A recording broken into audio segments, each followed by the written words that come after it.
They trust Labour to do a better job. And frankly, what the reality of mass migration is to normal, ordinary areas in the UK outside of your big cities. This is Patrick Christys for GB News' Net Migration Special. GB Views at gbnews.com. I will see you after the headlines.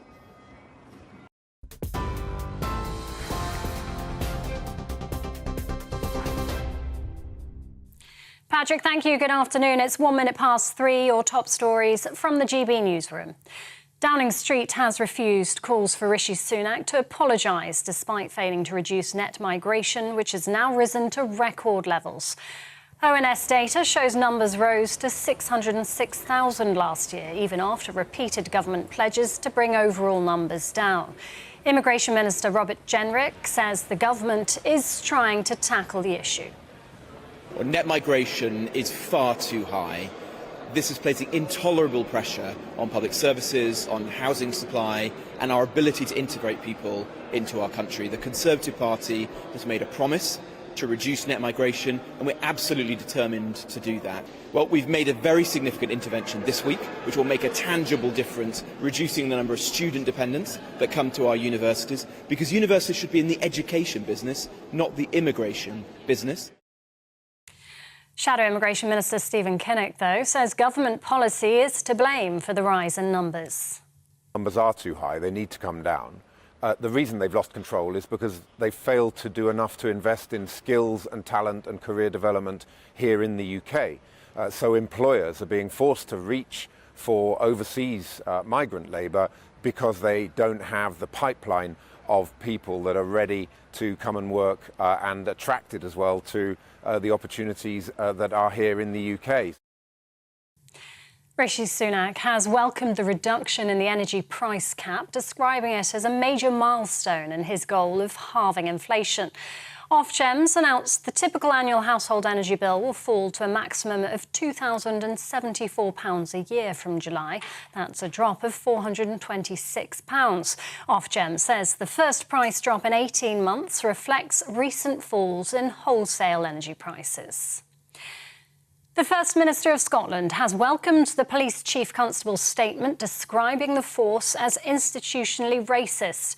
Speaking at a meeting of the Scottish Police Authority, Sir Ian Livingstone said people from different backgrounds are not receiving the service they should. His comments come just days after the force announced plans to enlist thousands of officers to stamp out so-called canteen culture.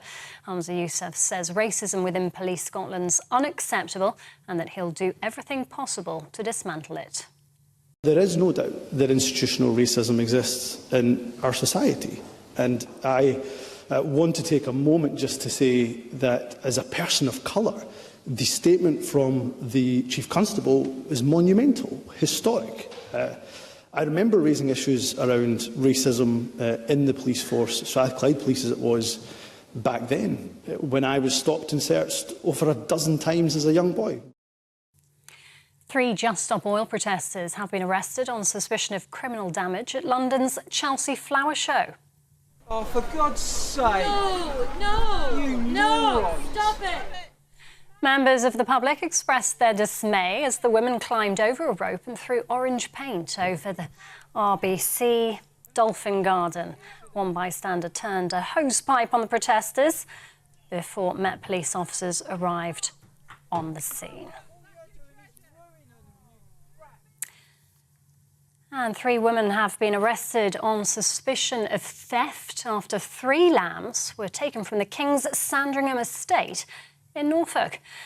A video released by the animal rights group shows the lambs being loaded into the back of a vehicle. Animal Rising claims the sheep would have been sent for slaughter.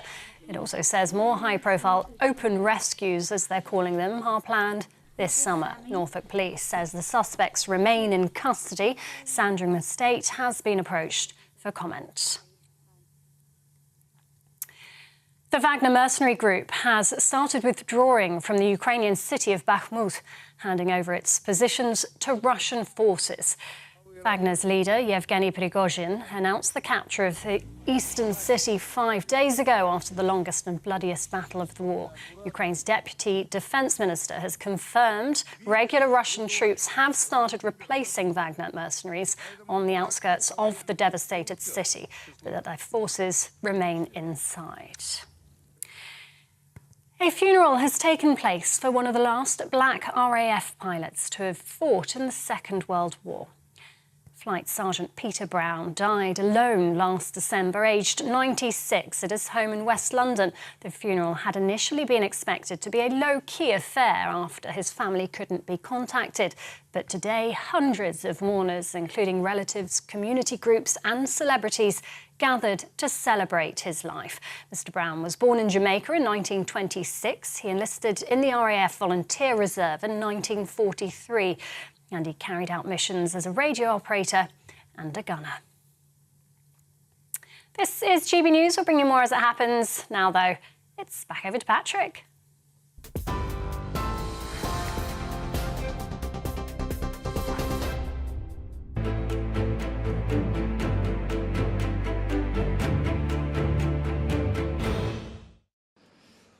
Well, good afternoon, everybody. It's Patrick Christys here, having a cosmopolitan cuppa right in the heart of a British market town in Boston. Now, this is, of course, our net migration special. It has been a record day. Net migration of 606,000. And Boston is the Brexit backing capital of Britain. So I thought, what better case study to come to than here? Now, I am joined by Anton Danny, who is the former mayor of Boston, also a business owner of the fabulous Café de Paris. Now, Anton, walk with me, please, because I want to come through and have a look at your wonderful town here. Thank you very much for your hospitality so far, by the way. So, the big question is, outside of the major cities, OK, net migration at record levels, has it actually been a net benefit to areas like yours here in Boston, where the sun is shining down on us today? Well, I tell you, the net migration and the figures, I don't believe them, first of all, because I think the figures, you can play with them at all times. To say 780 yesterday, 606 today, I think it's not the right figure. However, was it of any benefit to Boston? I don't think so, because most of the Bostonians are not happy about it. Okay. I mean, you had your day in Boston, you've seen what's going on in Boston, you see what kind of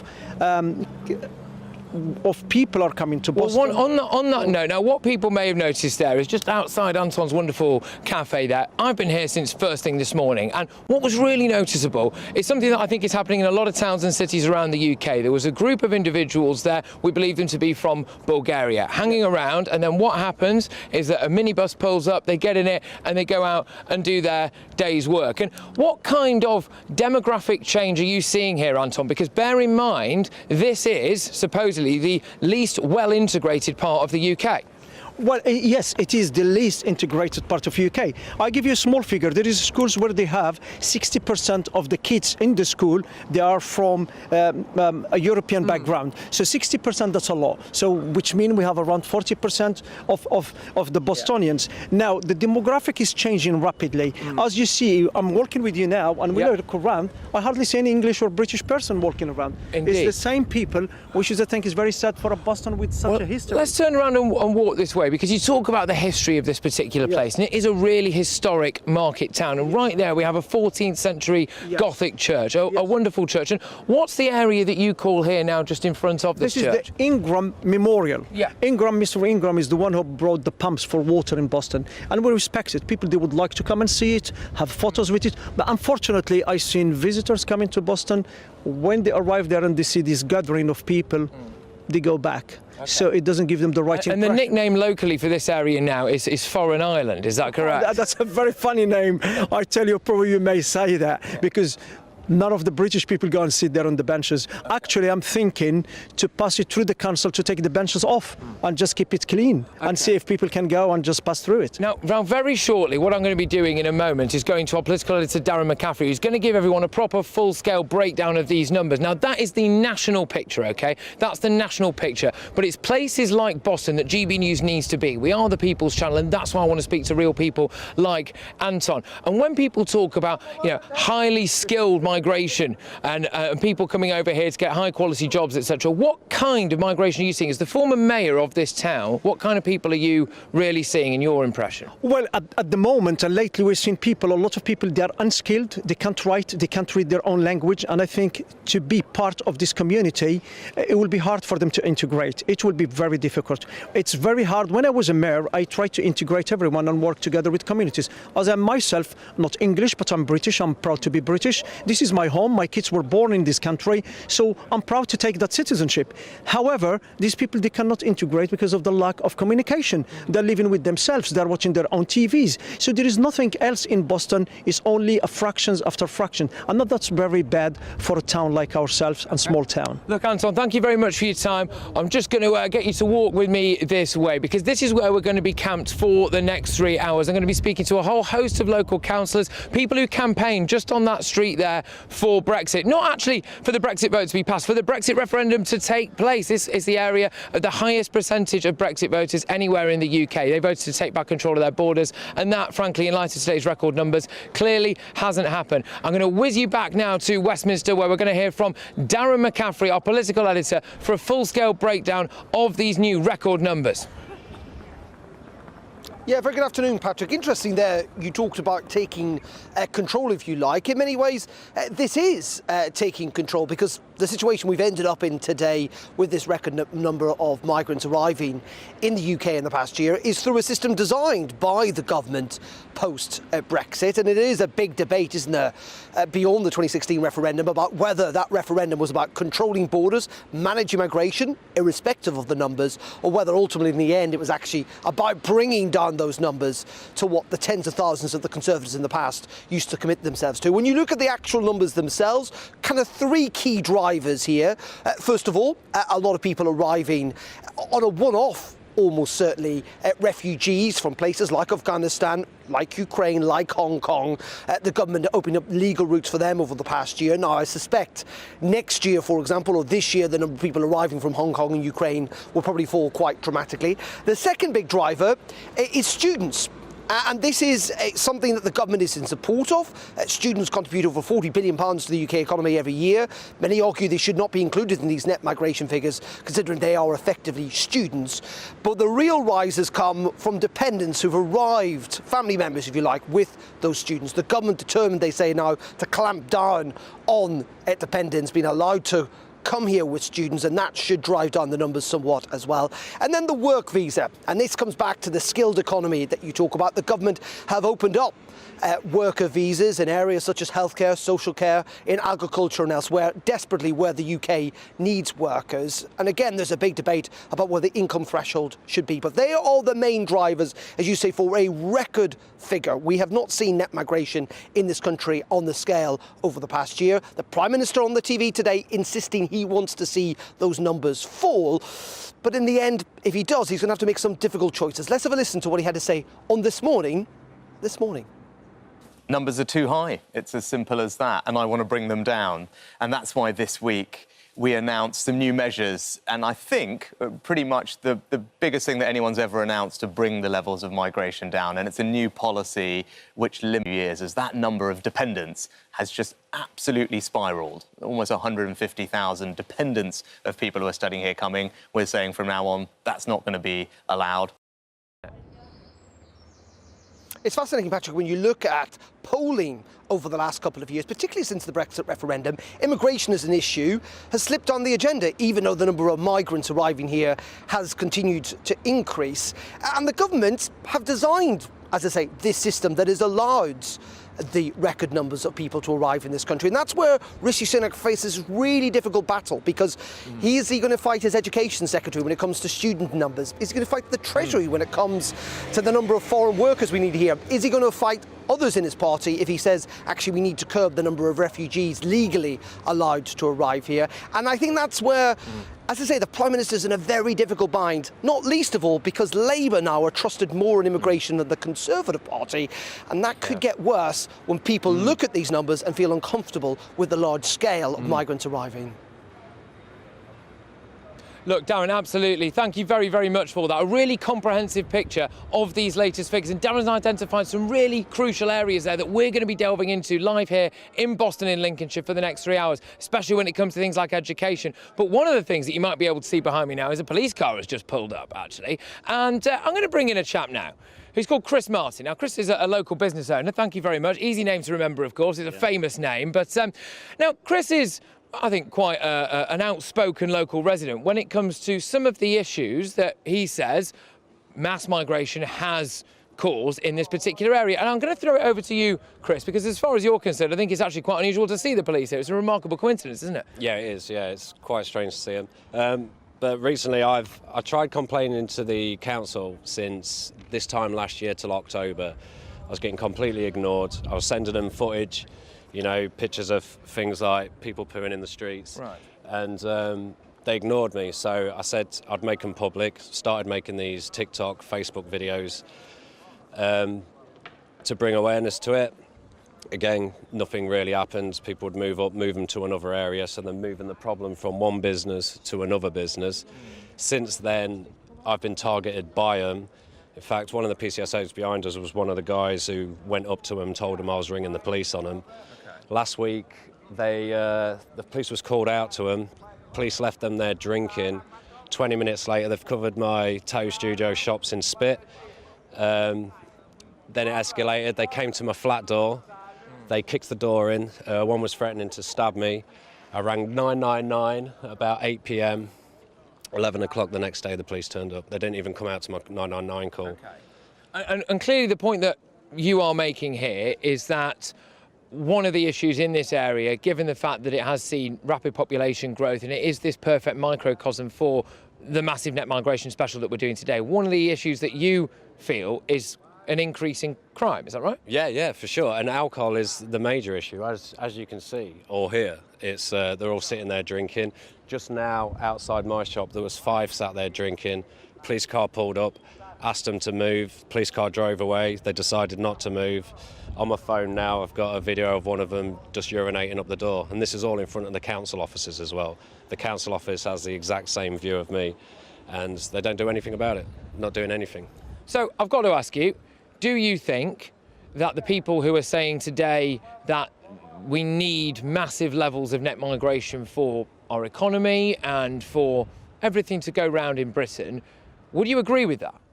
I would say there's hundreds of hard-working immigrants here, but then you got this. But then there's a lot of these that are just sat around drinking all day. It's made this town dirty, violent. You know, there's a lot of stabbings around here, and it's not getting better. It's just getting worse and worse and worse. Okay, all right. Well, look, good luck to you, Chris. I really appreciate your time and for you coming and speaking out, and hopefully, you know, you can feel safe in your own town, really. That would be quite nice for you, wouldn't it, really? But look, thank you very, very much. So that's Chris Martin there. Now, we're going to be speaking to a whole host of people like Chris and ordinary people around this particular part of Boston in Lincolnshire throughout the course of the day. I'm also going to be talking, of course, to top politicians. But we've done a lot here so far on the legal migration side of it. I've got you a human aspect of it. We're going to be delving into what it means for things like our education system, our hospitality sector, our culture as well. But what about the illegal side of it? And when I come back, I'm going to be taking you all the way to Dover with Mark White, our Home and Security Editor, for the latest from the channel. First and foremost, I am a GB News fan, and I was before I was working here. Just love the fact that we're asking the questions that a lot of establishment media won't ask. With a bit of a twist, we not only want to inform you, but we want to keep you entertained. It's worth the drive because you get in and the team's all ready and waiting, they're itching to go, and it's a proper little family. GB News is the people's channel. It's the audience that makes the programme sing. We're giving our viewers and our listeners a voice. I see the thousands of your letters, tweets, emails, you name it, coming in. Britain is broken. How on earth did we get into this mess? But more importantly, how do we get out of it? The establishment had their chance. Now we're here to represent you. It's time for something different. It's time for GB News. I'm very patriotic. I believe in Britain. Our best days lie ahead. Britain's watching. Britain's watching. Join us here on GB News. The people's channel. Britain's news channel.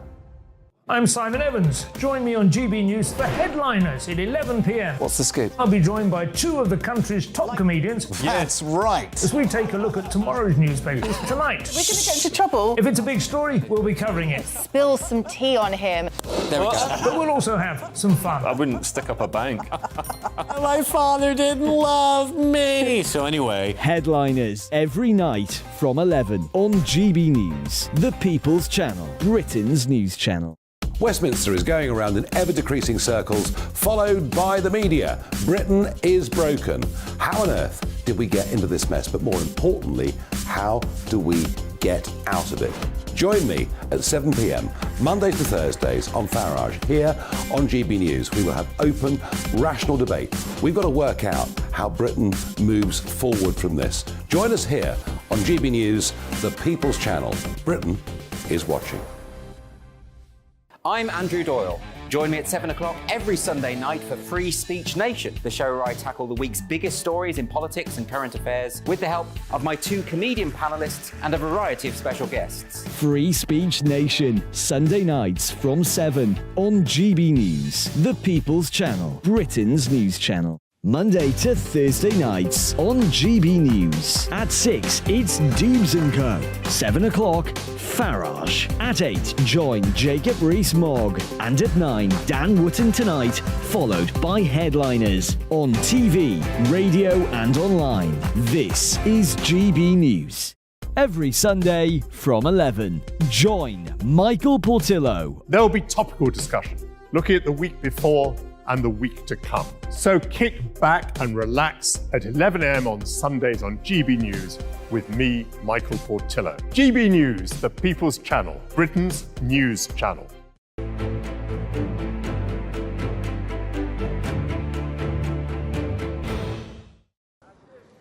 Patrick Christys live here in Boston in Lincolnshire for our net migration special on another record day for the migration numbers. This is the Brexit backing capital of Britain, and yet net migration 606,000, double that of pre-Brexit. But this is just the legal stuff. This is just the ones that we actually know about. I'm going to take you over to Dover now, where Mark White, our Home and Security editor, is. He's been looking at the numbers crossing the channel so far this year. Mark. Patrick, yes, the numbers crossing the channel in small boats we know so far this year, 7,500. Last year it was just under 46,000.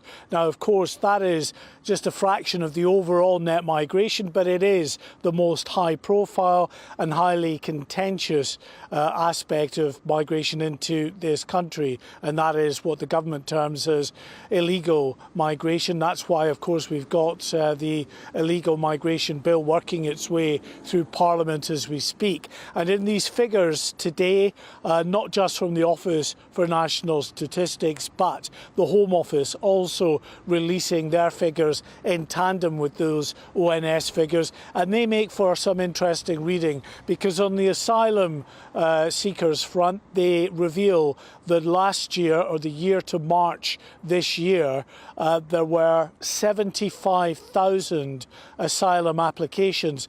Now, Patrick, that is the highest figure for asylum applications in over 20 years. It's a 33% increase on the number claiming asylum last year.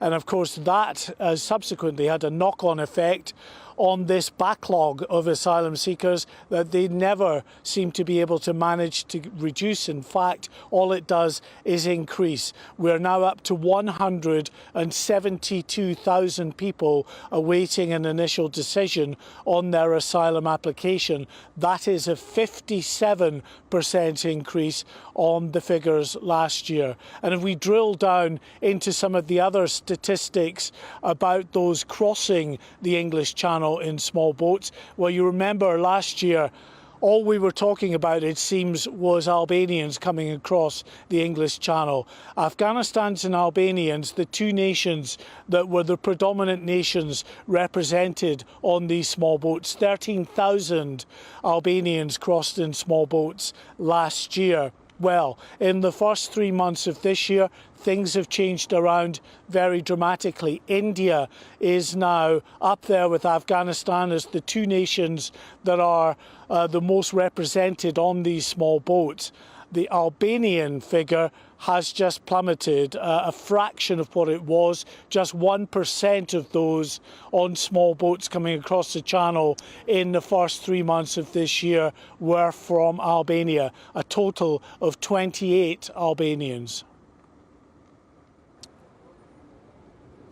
Mark, thank you very, very much. That's Mark White there, our Home and Security editor, who's been reacting to those numbers of people crossing the channel. Now, I am here in Boston in Lincolnshire. This is the Brexit-backing capital of Britain. It's got the highest proportion of Brexit voters, 75%. They came out in force, largely to control their own borders. People like John, who joins me now. Now, John has literally just stopped in the street and decided that, we should have a quick chat with him. John, can I ask you to just walk with me a little bit, mate? Is that all right? So we're coming into a square now. Now, John, the reason you stopped is because we see that the police are here at the moment, all right? And apparently they're not always here. But you're saying that there's always a bit of an issue when it comes to mass migration, etc., in this particular part of the town. Is that correct? That's correct, yeah, 100%. What's going on for you? Well, there's a lot of drunkenness, bad behaviour. A lot of windows getting broken as well. I have a shop down Wormgate, and we've had 2 or 3 windows broken in the last 2 years. Okay. Big windows, yeah. Okay. Now you voted for Brexit, yes? That's right, yes. Do you feel as though you've got what you asked for? No, not at all. No, because the Conservatives haven't put anything forward. Okay. They just don't want to do it. Okay. And just to clarify, for you, do you think that this particular town, Boston, historic market town, has changed for the better or for the worse as a result of continued record levels of net migration? Oh, it's definitely 100% worse. Yeah, okay. For the worse, yeah. All right, well, look, I tell you what, these are the views of John. I've got to ask you, John, at the next election, who are you going to vote for? Well, at the minute, there's nobody worth voting for. Normally, I'd be swaying towards Labour. Right. But I'm not confident in Keir Starmer. Okay. All right. Well, it's interesting that you said that, because I'm just going to go now. We went out earlier just around the town here. I'm going to be moving around a fair bit. There's another high street over there. And we spoke to other people, Boston citizens here, about whether or not they backed Labour or the Tories to get a grip of mass migration. It's in light of the new opinion polls that dropped today, which appear to show that the British public now trust Labour more with controlling our borders than they do the Tories. Let's see what some locals had to say. None, because I don't think they're just all out for themselves. They don't care about people. They don't care about the people who live in the country. They care more about the immigrants more than people who live in the country. That's about it. I trust the Labour Party a bit more on immigration because, although I don't really follow politics as much, from what I have heard, and especially from family members and the like who do follow it, I've heard that the Labour response is much better than the Tory response to immigration. And anything I hear online about it is always a bit negative from the Tories, I think. I hear negativity like, we got to shoot down the boats coming over. Basically neither. Labour's got no idea what's going on. Conservatives, they keep giving money to France to stop the boats, but the boats are just keep coming more and more and more. It needs to be throughout all the parties to sort out, it's a national problem. I'd say the Conservatives are doing a pretty good job. They're bringing in money, also giving out money, like example to France, but I feel like immigration has gone up, but this is bringing in new cultures to the country, which is also a positive, expanding people's thoughts as well, so they're doing a pretty good job in my opinion.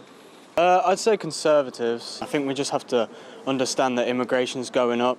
Obviously it's not convenient for some people who aren't able to get jobs and stuff, but I think it gives people places to live and places to work. I think they come here and a lot of them do try and do what they do. I think Conservatives are doing a good job at regulating that. What you're hearing a lot of there is about people feeling let down politically and now politically homeless. And this street behind me here is called Straight Bargate in Boston in Lincolnshire. Again, I'll remind you why we're here. This is the Brexit heartland of the UK, the largest proportion of people who backed Brexit. And in fact, just on this road behind me here, every single week were people out in force campaigning just to get a referendum, let alone win it. And a lot of those people feel let down when we see record migration numbers of 606,000. But we also, of course, see, don't we, a huge proportion of people coming from outside the European Union, around 900,000 of the 1.2 million people who arrived coming from outside of the European Union. And that will lead to, obviously, rapid demographic change in this country. When I come back, okay, I'm going to be talking to Richard Tice, who's the leader of Reform UK. Now, Reform is a name that's on a lot of people's lips around here because they don't really want to vote Tory, they can't bring themselves to vote Labour in light of the net migration stuff, so what they're deciding to do potentially is vote for Reform. When I come back, I'm going to talk to Richard Tice, a man who himself has been campaigning tirelessly for Brexit on streets like this to control our borders, and that hasn't happened, has it? Now, though, it's your headlines with Rhiannon.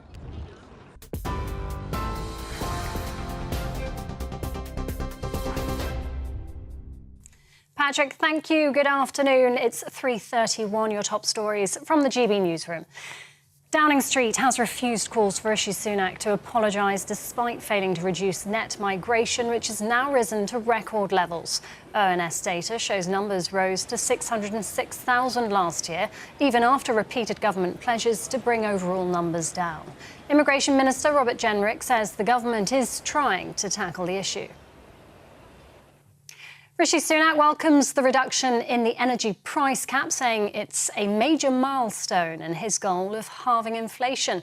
Ofgem announced the typical annual household energy bill will fall to £2,074 a year from July. That's a drop of £426. Ofgem says the reduction reflects recent falls in wholesale energy prices. German prosecutors played down hopes of an imminent breakthrough in the search for missing Madeleine McCann. Police renewed their 16-year hunt for Madeleine near a reservoir in Portugal, but after 3 days, officers appeared to be scaling back efforts. Investigators were seen packing up their tents, and witnesses say British police, who are assisting their Portuguese and German counterparts, had left by this afternoon. Oh, for God's sake! No! Stop it! 3 Just Stop Oil protesters have been arrested on suspicion of criminal damage at London's Chelsea Flower Show. The women climbed over the rope and threw orange paint over the RBC Brew and Dolphin Garden. One bystander turned a hosepipe on the protesters before Met Police officers arrived at the scene. You can get more on all of those stories by visiting our website, gbnews.com.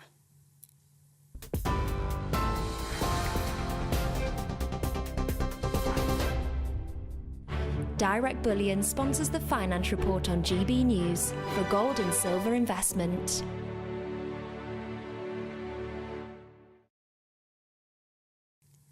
Here's a quick snapshot of today's markets.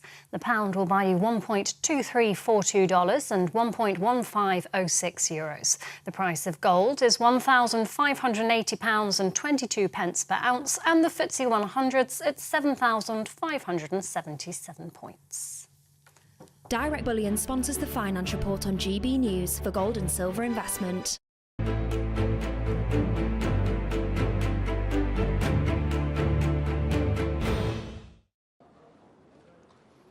Yes, well, I am on the precinct here in Boston, in Lincolnshire, a place where Brexit was campaigned for hard and fast, a place where they were campaigning just to even get a referendum, where 75% of people went on to vote for Brexit. It's the beating heart of Brexit Britain here. And I wanted to talk to a man who also fought incredibly hard in places like this, ordinary towns outside of your major cities, to get that referendum and then to win it. And that man joins me now. It is none other than Mr. Richard Tice, who's the leader, of course, of Reform UK. Richard, thank you very much. How are you? Good afternoon. Well, the truth is, I'm pretty gutted, actually. I think like millions of people up and down the country, Patrick, because we've been misled, we've been deceived, we've been lied to by this Conservative government that election after election promised to bring the immigration numbers down, which is what the majority of the British people want, and the Brexit referendum itself. As you, though, speaking to people where you are now in Boston, it was about taking back control of our laws, money and borders. And they promised that they would bring the numbers down. And instead, they have imposed deliberately a policy of open borders.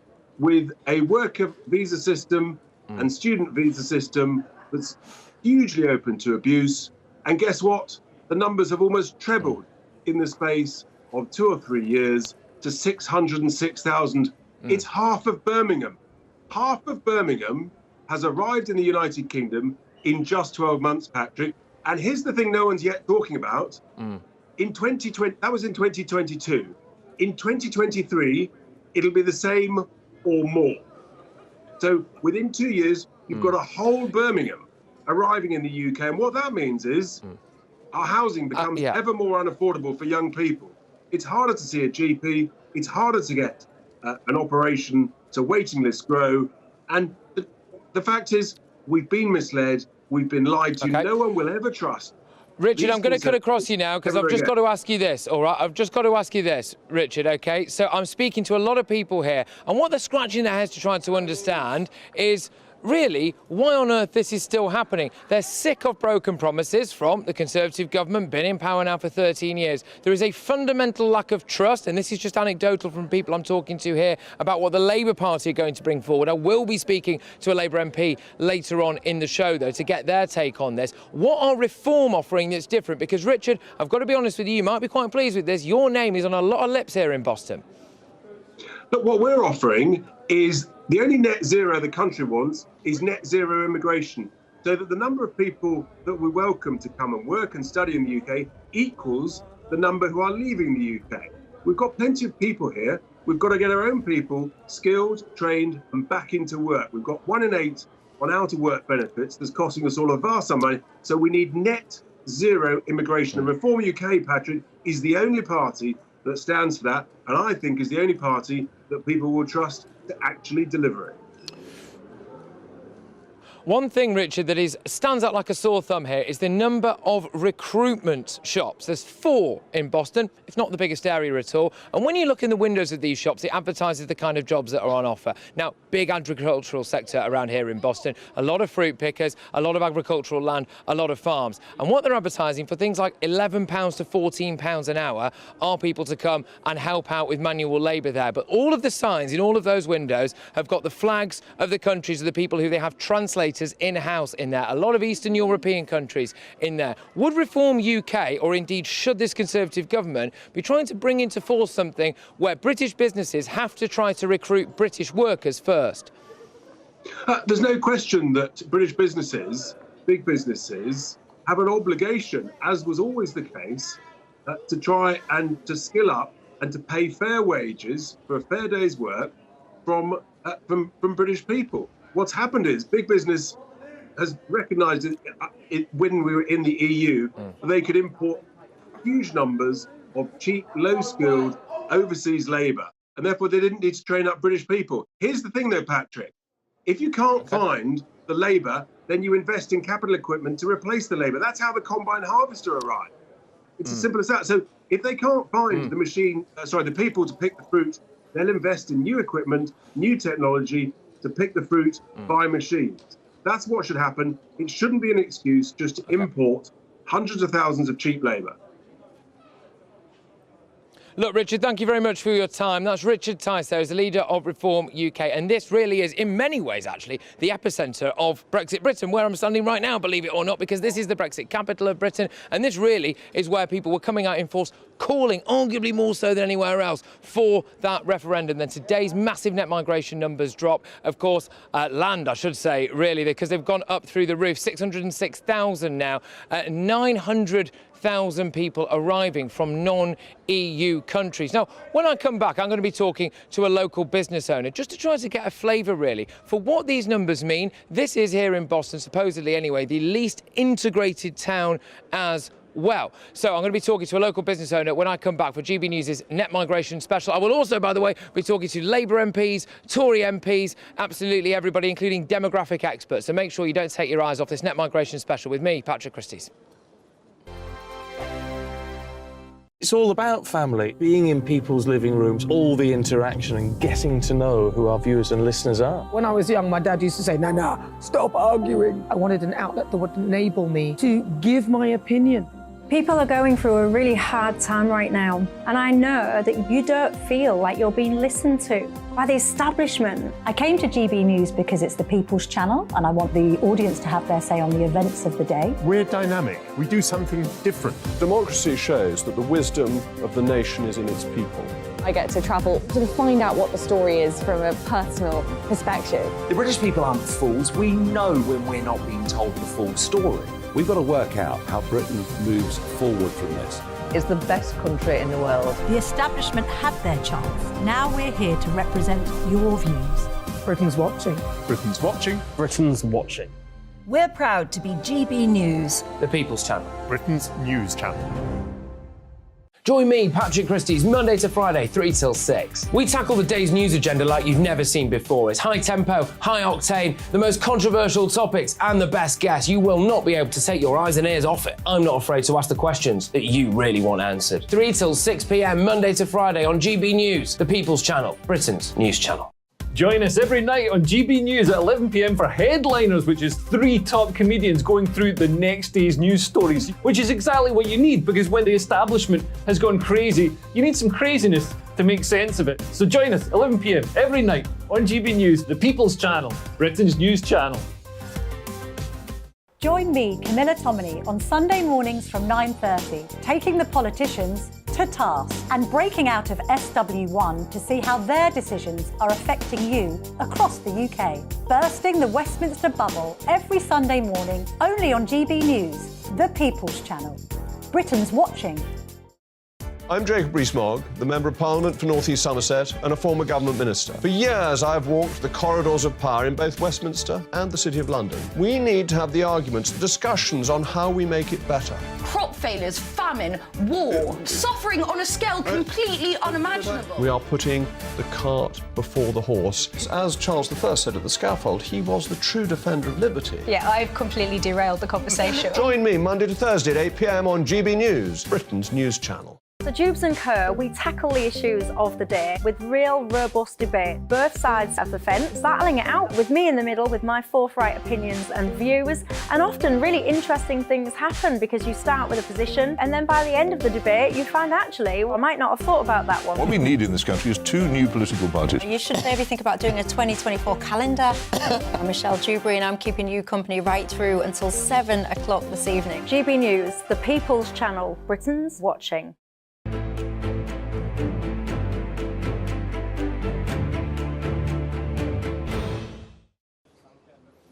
Yes, well, hello everybody. It is Patrick Christys here for GB News, and this, of course, is our net migration special. If you're wondering where I am, this is Boston, or at least a part of it anyway, in Lincolnshire, and it is the Brexit backing capital of Britain. 75% of people voted for Brexit, and today is a record day when it comes to net migration. Okay, so 606,000, double that of the pre-Brexit high. Remember those heady days of the promises of the tens of thousands? Well, that isn't happening, ladies and gentlemen, is it? And I have come here to speak to business owners, local councillors, politicians, as well as a whole host of just ordinary local residents about how they feel about rapid demographic, rapid population change, etc., and whether or not they feel let down. May I remind you that today is the day that the opinion polls dropped that appear to show that the Labour Party is now believed to be the party that could best control our borders. That is a massive blow for the Conservatives. Now, in just probably about 20 minutes' time, I'm going to be speaking to a very, very high-profile Labour MP, Tangam Debonair, who's going to be joining me here on the show. So we'll be talking about all of this, a demographic expert as well. I want to hear from you. Does this area, everything that you've seen and heard about it so far, remind you of your area? This is the kind of place that Gary Lineker doesn't want you to see, isn't it really? This is the kind of place that is right at the coalface of massive net migration. Does your area feel the better for it? GBviews at gbnews.com. But of course, it isn't the only story in town for us today. That's right. We are also going to be talking now, and I'm going to be showing you a wonderful package, a heartwarming package of a true British hero. Flight Sergeant Peter Brown died alone, aged 96, in West London in December. Initially, his funeral was set to take place in a smaller venue in March, but after a campaign was launched to find surviving members of his family, a bigger venue had to be found after huge public interest in Peter's life story. Those are the wings that will spread over Europe like... Peter was one of, if not the last of the so-called pilots of the Caribbean. Born in Jamaica in 1926, Mr. Brown joined the RAF in September 1943. He trained as a wireless operator and gunner on Lancaster bombers before being posted to RAF Scampton in Lincolnshire.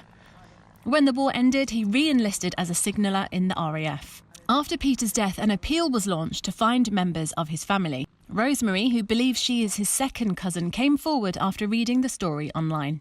I click on this thing and up comes this article about this gentleman, and I start reading and I'm thinking, oh dear God, this is my Peter Brown. Not only that, he looks Caymanian. That must be my Peter Brown. He left Jamaica, he left his mother.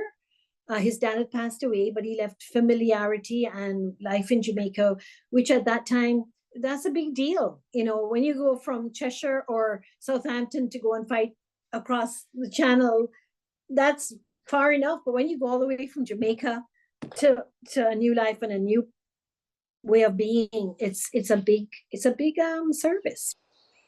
Kim Ashola was a neighbour of Peter Brown for many years. In life, you meet very few bright spots in life. Somebody that you would think, wow, I am so pleased that I knew him, that I met him.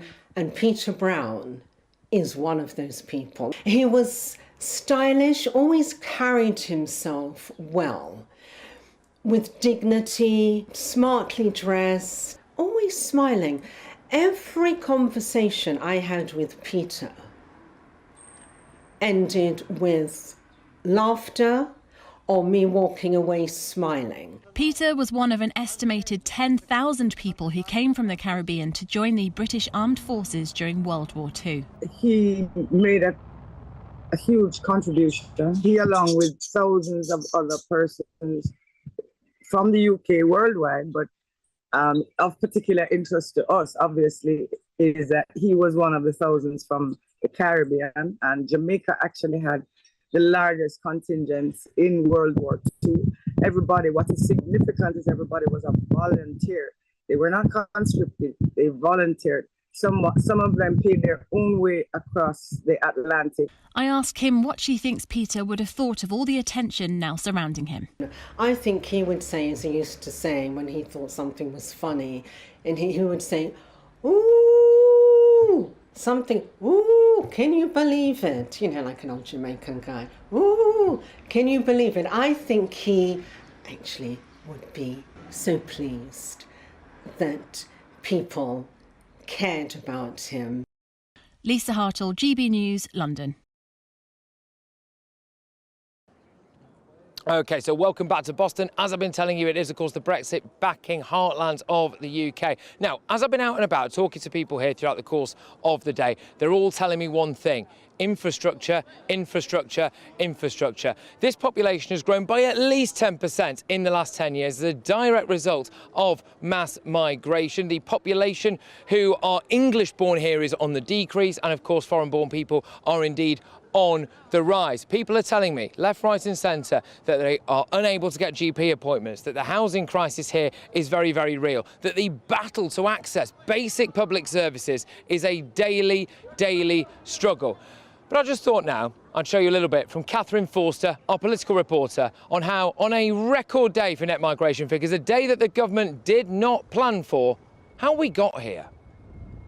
Net migration needs to come down radically, from hundreds of thousands a year to just tens of thousands. We do want to bring net migration down to sustainable levels. We believe that is the tens of thousands. The answer is to control immigration. I think the numbers are too high, and I'm committed to bringing them down. We've had 13 years of Conservative Prime Ministers pledging to cut net migration. Yet the numbers have gone up and up, now reaching a new record high. How did we get here? Until the early 80s, Britain was a net exporter of people. But under New Labour, net migration increased fivefold, driven by free movement within the European Union, which expanded eastwards in 2004. Brexit was won on a promise to take back control, including of our borders. Britain would decide who came, and numbers would fall. Now the government does have control. and an Australian points system. But the numbers have surged. We've offered sanctuary to refugees from Ukraine, Afghanistan and to Hong Kongers. Then there's students and the dependents they bring. Dependent numbers are up 8-fold since 2019. And this week, the government announced a crackdown. And Conservative Party Deputy Chairman Matt Vickers highlights changes in the way net migration is recorded. Huge numbers were being missed in the past, and actually if you speak to the people responsible for recording, they'll tell you that there is a huge difference in the way that we're recording, and the impact is that those numbers are not being inflated, they're actually just being made accurate, where previously they were in no way accurate. There's also a battle raging at the top of government. The Home Office wants to get numbers down. Here's the beleaguered Home Secretary just last week. There is no good reason why we can't train up enough truck drivers, butchers, fruit pickers, builders or welders. Brexit enables us to build a high-skilled, high-wage economy that is less dependent on low-skilled foreign labour. Meanwhile, the Treasury and departments such as Education and Health want immigrants to plug gaps and to grow our sluggish economy. Yet we've a record 5.3 million adults on out-of-work benefits. Looking at the welfare system and ensuring that the incentives are there for some of our own people to take on some of the jobs that we're currently relying on cheap foreign labour to do. The government makes a lot of noise about illegal migration and stopping the boats, but with a housing crisis and public services under strain, pollster James Johnson says they need to get legal migration down. In a recent poll for the think tank Centre for Policy Studies, 59% said that immigration in this country is too high. When you go anywhere in the country and do focus groups, whether it's in those safer Conservative seats in the south or whether it's in those seats in the red wall, immigration is always on top of mind. For the Conservatives, with the general election looming next year, getting net migration down will need to be a key focus. Catherine Forster, GB News. Well, today is a record day. 606,000 is the net migration figure, double that pre-Brexit. As I've been telling you, of course, I am in Boston today, and this is the perfect place to be. We are the People's Channel. I've been out and about speaking to people because this place voted in droves for Brexit, and of course, they've voted to cut migration at every single election, every single opportunity to vote for about the last 20 years. But if you look around here now, unfortunately, this is also an area that is, I think, quite representative of many high streets in Britain. We've got shops closing just around you there. The high street over there is frankly being quite decimated.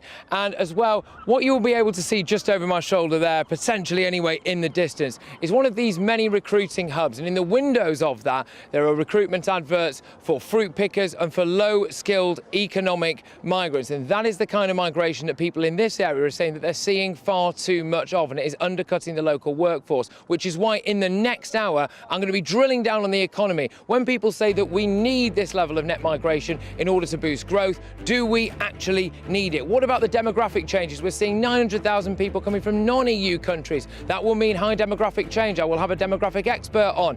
I'm also going to be talking to Tory MP Bob Seeley. His party, have the wheels come off? Has the faith been lost in the Conservative Party? And who better to try to mop up after him but Labour Shadow Cabinet Minister Tangam Debonair. She'll be joining me live on this show to talk about what Labour will do differently. Is it true that Labour is now the party that will be able to control our borders better? That's what the opinion polls appear to show. Patrick Christys here on the streets of Boston, out and about in Lincolnshire for our net migration special. Afternoon, Alex Deegan here with your latest GB News weather from the Met Office. The next few days will be similar to the last few days. Most of us staying dry, sunny spells, pleasantly warm in the sunshine without being too hot. High pressure is slowly edging in, and it's been dominating our weather for much of this week and will continue to dominate our weather through the weekend. There are some areas of cloud. It's not been blue skies everywhere through the day today, but that cloud tending to melt away across northern England and the Midlands through the night time, and it might just turn a little misty in one or two spots. The cloud will increase across western parts of Scotland, some spots of drizzle heading towards the Western Isles. Bit of a chilly one too in northern Scotland. Clear skies here. Temperatures could get close to freezing, and further south will be down into single figures where we have clear skies. Some sunshine then to start Friday, soon lifting the temperatures. Again, perhaps a bit more cloud up over some central areas, and certainly cloudier tomorrow over northern Scotland. A little bit of drizzle likely over the Highlands, perhaps into the Western Isles later on. But for the vast majority, dry, bright, a little warmer than today. Temperatures getting widely into the low 20s or high teens. Always a bit cooler on some coasts where we'll have the breeze coming in from a relatively chilly sea. Turning quite chilly again on Friday evening with mostly clear skies. Still some thicker cloud across northern Scotland. We'll see maybe a little bit of rain returning here as we head into... Westminster is going around in ever-decreasing circles, followed by the media. Britain is broken. How on earth did we get into this mess? But more importantly, how do we get out of it? Join me at 7 p.m, Mondays to Thursdays on Farage, here on GB News. We will have open, rational debate. We've got to work out how Britain moves forward from this. Join us here on GB News, the People's Channel. Start the day with GB News. We catch up on all the big stories you didn't hear the night before. And take a look at what the world's talking about this morning. That's right, Monday to Thursdays from 6 o'clock. It's Breakfast with Eamon and Isabel. Straight after breakfast, join us, Bev Turner and Andrew Pearce. We're going to take you through till noon. We'll be tackling the big topics of the day, including the things that the other channels just won't talk about. If it's happening here. Wake up to mornings on GB News, the People's Channel. Britain's news channel.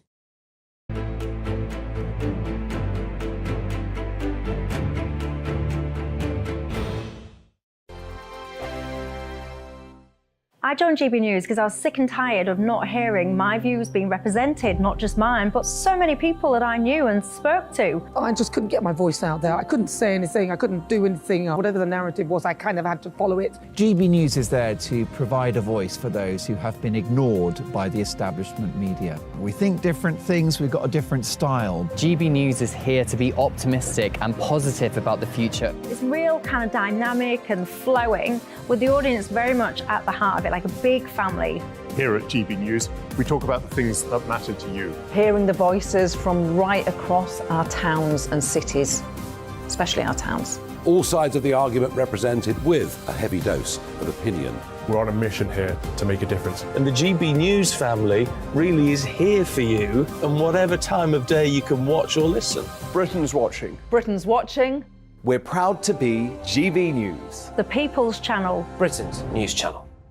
I'm Mark White. As GB News Home and Security Editor, I cover those key issues that are so important to you. Our authorities, our communities doing all they can to combat violent crime. With the public services under unbearable strain, why are we still failing to control our borders? Defence, the first priority of any government, has been continually hollowed out. Can we trust our politicians to protect the armed forces? Join me, Mark White, on GB News. Monday to Thursday, 9 p.m. till 11 p.m. Join me, Dan Wootton. I'll bring you the sharpest takes and hottest debates. Do you not believe in prison? I don't believe in prison. I'm completely stunned. I guarantee you there'll be no spin, no bias, no censorship. I actually was personally quite offended by it. And no reason to go to bed. So I guess they've always been quite woke. That's Dan Wootton tonight on TV, radio and online. Monday to Thursday from 9 p.m. till 11 p.m. on GB News. The People's Channel, Britain's news channel. You've probably seen politicians interviewed 1,000 times, but we do it differently. We find out who they really are, we don't shout, we chat, and hopefully we bring a bit of light, not just heat. Did you know Kate Moss? Apparently. Do you have a pair of jeans or a pair of jeans? No, of course I don't. What would I do with them? My friends are like, oh my God, what's she doing now? Join me every Sunday at 6 for Gloria Meets, only on GB News, the People's Channel, Britain's news channel. Start the day with GB News. We catch up on all the big stories you didn't hear the night before. And take a look at what the world's talking about this morning. That's right, Monday to Thursdays from 6 o'clock. It's Breakfast with Eamon and Isabel. Straight after breakfast, join us, Bev Turner and Andrew Pearce. We're going to take you through till noon.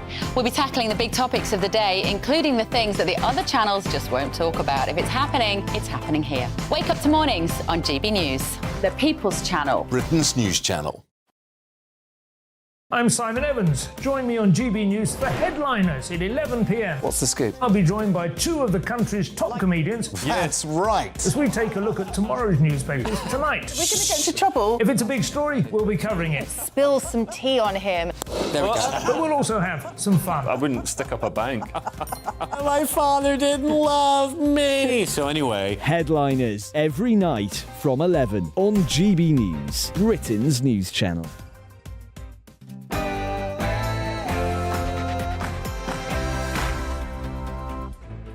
A record-breaking day. Net migration of 606,000, double what it was pre-Brexit. And today, I am in the Brexit-backing capital of Britain, which is Boston in Lincolnshire, in the shadow of a 14th century church, which now overlooks an area known locally as Foreign Island. I'm going to be drilling down into these numbers. Boston is a case study of mass migration, rapid demographic change, a huge influx of cheap foreign labour. I'm going to be talking to top-tier MPs, local politicians, economic experts, demographic experts, as we get to grips with these latest net migration figures for the Net Migration Special on GB News.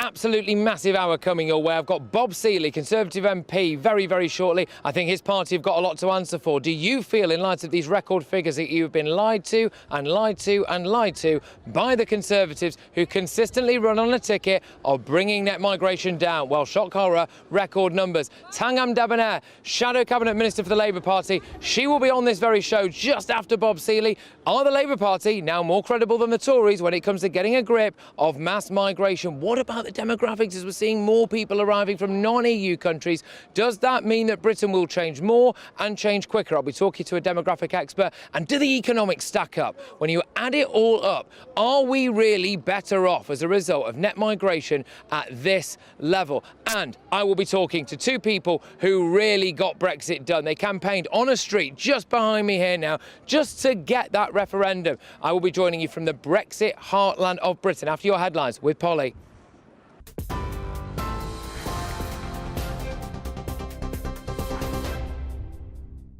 Patrick, thank you. Good afternoon. The top story today, Downing Street has refused calls for Rishi Sunak to apologise, despite failing to reduce net migration, which has now risen to record levels. ONS data released today shows migration numbers rose to 606,000 last year, even after repeated government pledges to bring overall numbers down. The Immigration Minister, Robert Jenrick, says the government is trying to tackle the issue. Well, net migration is far too high. This is placing intolerable pressure on public services, on housing supply, and our ability to integrate people into our country. The Conservative Party has made a promise to reduce net migration, and we're absolutely determined to do that. Well, we've made a very significant intervention this week, which will make a tangible difference, reducing the number of student dependents that come to our universities, because universities should be in the education business, not the immigration business. Well, the Shadow Immigration Minister, Stephen Kinnock, says the government policy is to blame for the rise in numbers. Numbers are too high. They need to come down. The reason they've lost control is because they've failed to do enough to invest in skills and talent and career development here in the UK. So employers are being forced to reach for overseas migrant labour because they don't have the pipeline of people that are ready to come and work and attracted as well to the opportunities that are here in the UK. In other news, Rishi Sunak has welcomed the reduction in the energy price cap, describing it as a major milestone towards his goal of halving inflation. Ofgem has announced the typical annual household energy bill will fall to a maximum of £2,074 a year from July. That's a drop of £426. Ofgem says the first price drop in 18 months reflects recent falls in wholesale energy prices. Now, 9 people have been arrested over the disorder in Cardiff that followed the deaths of 2 teenagers on Monday night. 16-year-old Kyrie Sullivan and 15-year-old Harvey Evans were killed in the Ely area of the city whilst riding an e-bike. The police watchdog is investigating the road crash after CCTV footage emerged showing a police van following the teens before their death. Cars were set alight and windows were smashed in the violence that followed. 15 police officers were injured. South Wales Police have confirmed all 9 people were arrested on suspicion of rioting.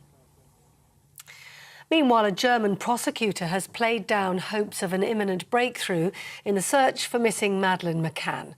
Police renewed their 16-year hunt for the girl near a reservoir in Portugal, but after 3 days, officers appeared to be scaling back their efforts. Investigators have been seen today packing up their tents, and witnesses say British police who were assisting their Portuguese and German counterparts had left by this afternoon. The First Minister of Scotland has welcomed the Police Chief Constable's statement describing the force as institutionally racist. Speaking at a meeting of the Scottish Police Authority, Sir Ian Livingstone says people from different backgrounds aren't receiving the service that they should. His comments came just days after the force announced plans to enlist thousands of officers to stamp out discrimination. Humza Yousaf says racism within Police Scotland is unacceptable and that he'll do everything possible to dismantle it. There is no doubt that institutional racism exists in our society, and I want to take a moment just to say that as a person of colour, the statement from the Chief Constable is monumental, historic. I remember raising issues around racism in the police force, Strathclyde Police as it was back then, when I was stopped and searched over a dozen times as a young boy. International news, and the Wagner mercenary group has started withdrawing from the Ukrainian city of Bakhmut, handing over its positions to Russian forces. Wagner's leader, Yevgeny Prigozhin, announced the capture of the eastern city 5 days ago after the longest and bloodiest battle of the war. Ukraine's Deputy Defence Minister has confirmed that regular Russian troops have started replacing Wagner mercenaries on the outskirts of the devastated city, but that their forces, that's Ukrainian forces, remain inside. A funeral has been taking place today for one of the last RAF pilots who was black and fought in the Second World War. Flight Sergeant Peter Brown died alone last December, aged 96, at his home in West London. Well, the funeral had initially been expected to be a low-key affair after his family couldn't be traced. But today, hundreds of mourners, including relatives, community groups and celebrities, gathered to celebrate his life. Mr. Brown was born in Jamaica in 1926. He enlisted in the RAF Volunteer Reserve in 1943 and carried out missions as a radio operator and a gunner. You're with GB News. More news as it happens. Back now to Patrick.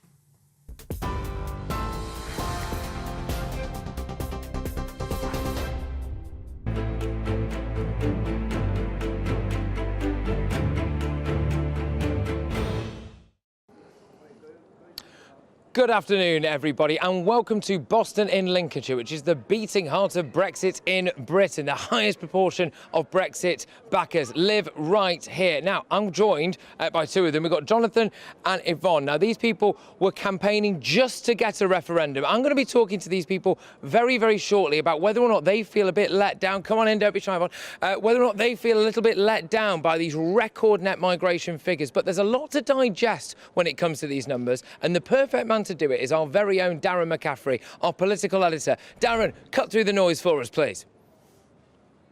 Yeah, very good afternoon, Patrick. As you say, we have not seen net migration figures on the scale in this country ever before. Net migration, of course, are the number of people who arrive minus the number of people who leave. And last year it was 606,000. Now, there are 3 main factors driving these figures. First of all is students and their dependents. That's sometimes family members who come with students to this country. That has increased quite substantially, though it must be said the government seem to be determined to protect the university sector in terms of foreign student numbers. They argue they contribute tens of billions of pounds to the British economy and help lower fees domestically because they pay more.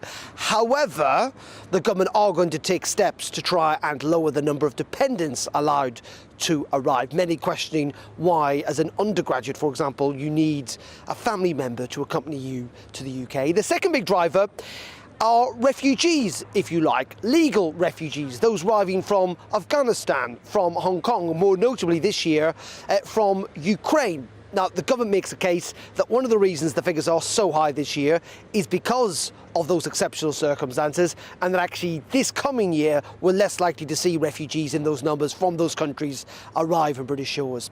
And then the third has effectively been designed by Brexit. It's the visa work scheme, if you like, where the government has opened up certain employment and job prospects for foreigners to come here and work in certain industries, whether that's the health sector, whether that's the care sector, whether that is in the agricultural sector, frankly, because we need workers. There is a shortage of workers in this country, though many will point out there are millions of people who are not at work, who are living on incapacity benefit. But all in all, the government are struggling with these numbers. They repeatedly said they want to see them lower. Do you remember that phrase, tens of thousands? Well, we're a long way off that. But Rishi Sunak, the Prime Minister, on the breakfast or the This Morning sofa today, was suggesting that he does want to see numbers come down, but there's no clear plan on how to do so. Numbers are too high. It's as simple as that, and I want to bring them down. And that's why this week we announced some new measures, and I think pretty much the biggest thing that anyone's ever announced to bring the levels of migration down. And it's a new policy which limits the amount of family members that people who are studying here can bring with them when they come and study here. And what we've seen over the last few years is that number of dependents has just absolutely spiralled. Almost 150,000 dependents of people who are studying here coming. We're saying from now on, that's not going to be allowed. So what's fascinating is that in many ways immigration is a less potent issue than it has been for many years. Many people do not view it as a number one priority.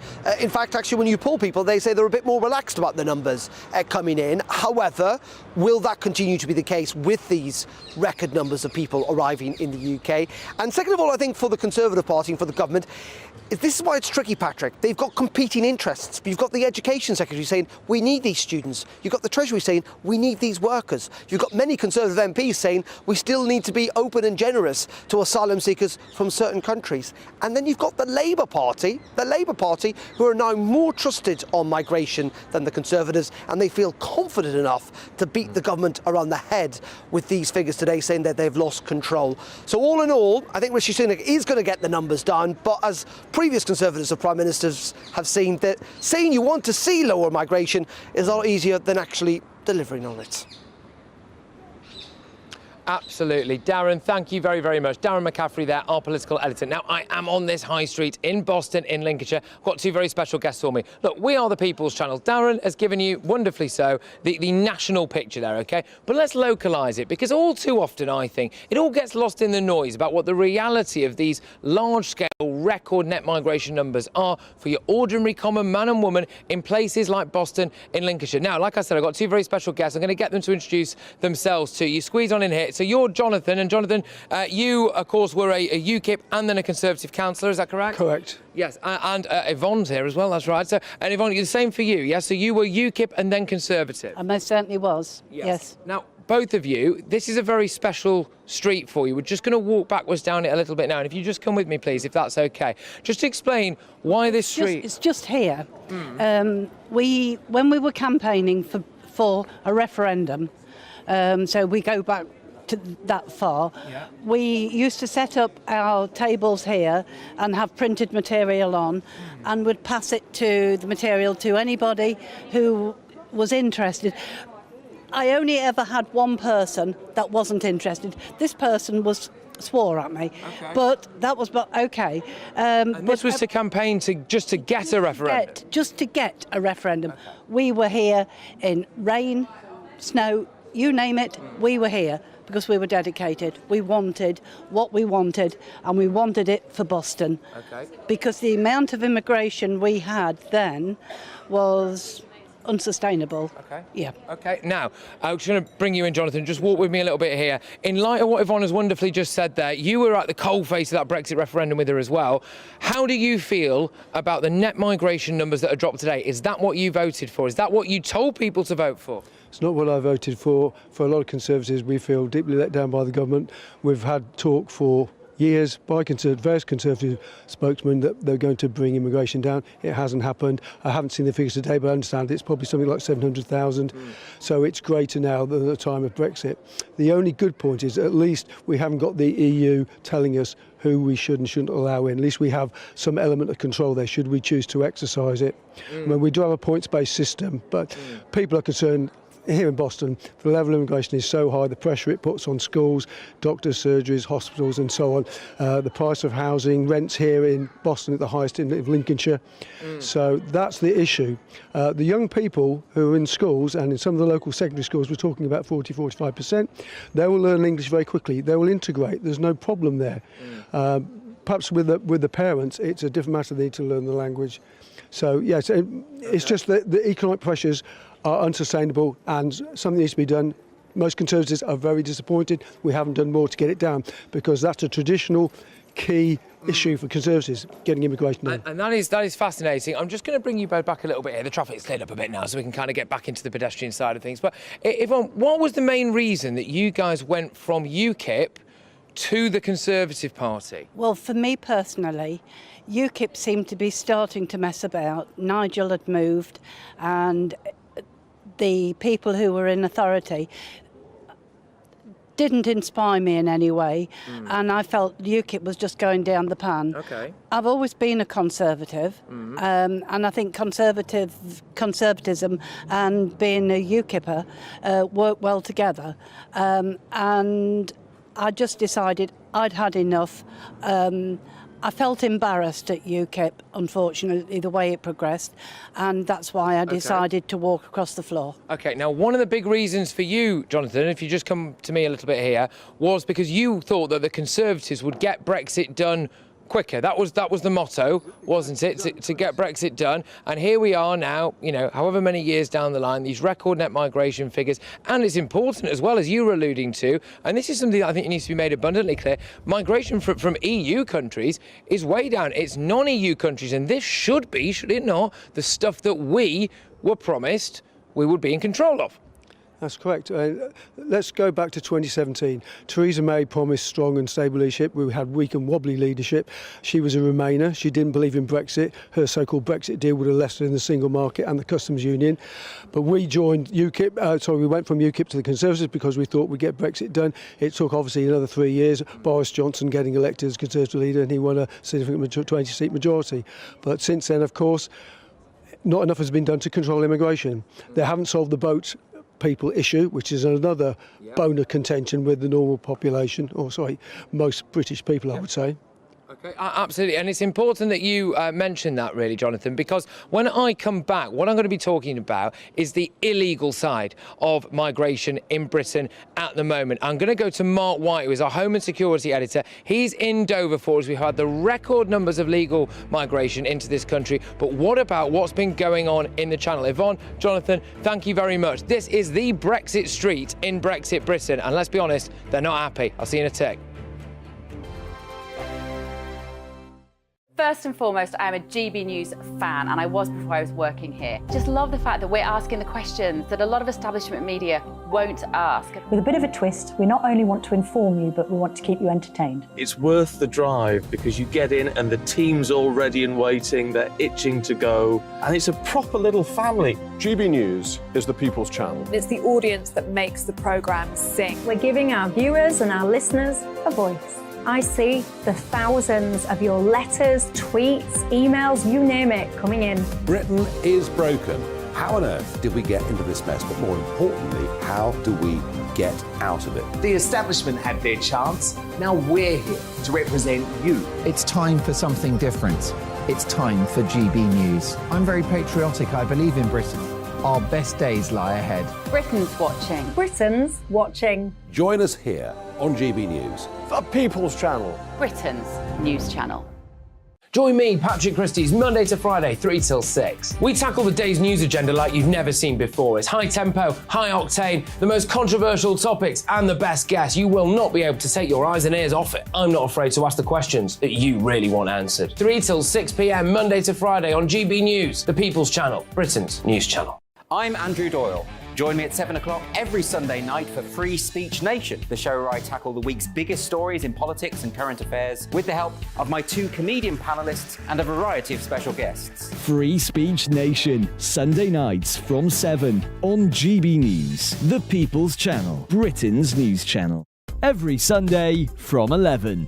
Join Michael Portillo. There will be topical discussion, looking at the week before and the week to come. So kick back and relax at 11 a.m. on Sundays on GB News with me, Michael Portillo. GB News, the People's Channel, Britain's news channel.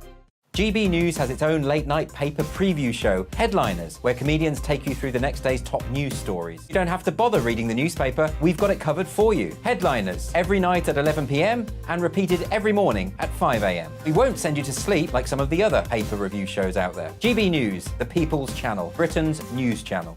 Join me, Camilla Tominey, on Sunday mornings from 9:30, taking the politicians to task and breaking out of SW1 to see how their decisions are affecting you across the UK. Bursting the Westminster bubble every Sunday morning, only on GB News, the People's Channel. Britain's watching. Monday to Thursday nights on GB News. At 6, it's Dubes & Co. 7 o'clock, Farage. At 8, join Jacob Rees-Mogg. And at 9, Dan Wootton Tonight, followed by Headliners. On TV, radio and online. This is GB News. Westminster is going around in ever-decreasing circles, followed by the media. Britain is broken. How on earth did we get into this mess? But more importantly, how do we get out of it? Join me at 7 p.m, Mondays to Thursdays on Farage. Here on GB News, we will have open, rational debate. We've got to work out how Britain moves forward from this. Join us here on GB News, the People's Channel.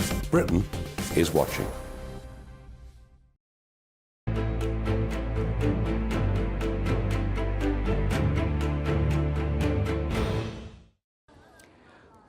Welcome back on a record day. It is GB News' Net Migration Special, brought to you in Boston, Lincolnshire. Now, we are here because this is an area, supposedly anyway, with the least amount of integration. That's what we're hearing. It was also the area, of course, with the highest percentage of the Brexit vote. Where better to come for a perfect little microcosm of the way that record levels of net migration are affecting local people? And who better to talk to than some local people? Step forward. Lee, how are you? Good, very good. And just explain a little bit about your business. Yeah, hot. Sorry, I've been keeping him stood around in a hoodie for a while. Just explain to us a little bit about what you do, what your business is. Yes, well, we run 3 holiday lets, shared accommodation, and a renovation company, Ronan Renovation. So we're busy, very busy. Okay. So we've seen the positives and the negatives of the mass migration. Okay, let's start with some positives because, look, let's be honest, when these numbers come out, and they are shocking for people. People can feel very let down, especially in a Brexit heartland. A lot of Tory voters feel very angry, for example, and we've had quite a few negative comments on this show so far. So just tell us what some of the positives you think are in this area. If I had to hazard a guess, I would say it's a big agricultural area for a start. Absolutely, yeah. We've got 2 of the biggest farms around here, Clements and Staples, and they employ thousands of migrants for the workforce, which the UK does need. We do need that additional manpower, and they're hard workers. You know, we see every day when we leave the house, we see, you know, many of them out in the fields and grafting. Yeah. Hard work. Yeah, absolutely. And as well, I just want to reiterate, there are 4 recruitment agencies that I've seen anyway in Boston, which is quite amazing really, because it's not the biggest place in the world. And what you see in the windows there is multiple different languages, most of them from the Eastern European parts of the world, it must be said. Jobs being advertised for around £11 to £14 an hour, a lot of that in fruit picking, a lot of that in food production as well. And those are the kinds of people who we were seeing earlier on, sitting around in the town squares there early on in the morning, and a minibus would pull up, they'd get in them and they'd go to work. And so those jobs need doing. In that sense then, Lee, do you think that, I'm not trying to stitch you up here by the way, do you think that some British people are too lazy to do those jobs? Yeah, it's a bit of a grey area there, because you do find that, you know, the British people will say that there's not the jobs out there, but I can only comment on my experience, and I only see the Eastern Europeans as the big workforce in the factories, in the farms, and, you know, when we drive through Boston early hours of the morning, they're, like you say, queuing up to get into the minibuses. Absolutely. So, you know, they're showing that positive get up and go. OK, now, we've spoken about some of the positives there. A couple of the negatives have already been identified, as we've already seen, actually, right at the start of the show on 3 p.m. After we finish today, go on YouTube, rewind us, and you can see exactly what happened. The police pulled up behind us here. That square, which I'll just whiz you around and show you here. So this square here, the locals kind of... well, I call it a foreign island, as it were, for the obvious reason that there can be quite a few people hanging around there. The police were there. There can be a bit of disorder, and quite a few locals do tell me that they're a bit afraid to come out at night, especially the elderly population. So that's kind of where the hub can be here. I'll bring Lee back in here now. In your day-to-day work, then, when you're renovating properties and you're seeing properties, you were just saying to me before that you can see a lot of overcrowding, because that is a big aspect of net migration being so high, is that its impact, there's not anywhere for them to live, basically. Yeah, absolutely. The housing crisis is a big issue. And we originally started renting out properties on a single tenancy agreement, but we found straight away that the tenants would be subletting the rooms. Right. So we'd be earning sort of bare minimum money, and yet the tenants were charging per room, couples, and you'd have sort of 10, 12 people in one house. So we quickly got out of that and went into holiday lets. So, you know, but we see it on a regular basis. You know, we're going into houses and there's families in one room. You know, they shouldn't be, but it is it's realistic for this area. Basically, you'll get someone rent a house and then 3 or 4 families will move in. Okay. So big problem. Okay. All right. And just in terms of the way that the area's changed, do you think realistically it's been for the better or for the worse, if I had to press you on it, as a result? Or should I let me rephrase this? Do you personally in your life see a day-to-day benefit from massive net migration, do you think? It's a tough one to answer, really. Maybe a bit of both. Okay. Because I do see the overcrowded situation quite frequently. But on the same note, you know, I do realise that we do need that additional workforce. Okay. Good stuff. Well, look, Lee, thank you very much. Give your business one more shout out. What's the name? It's Sherwood Accommodation and Ronin Renovation. Good stuff. OK, now, what we are going to be doing this hour is I've got a Conservative MP, Bob Seeley, on. He's got a lot to answer for, I think, in a lot of your books as well. I'm also going to be talking to Labour Shadow Cabinet member Tangam Debonair. Her party is stepping forward, whacking the Tories over the head, saying we're now the party that can get control of our borders. But this is the legal stuff, and it's absolutely vital that we get the picture on the illegal side of things from the Channel in Dover with Mark White, our Home and Security Editor. Mark, what's the latest where you are? Well, this morning we saw more arrivals here at Dover.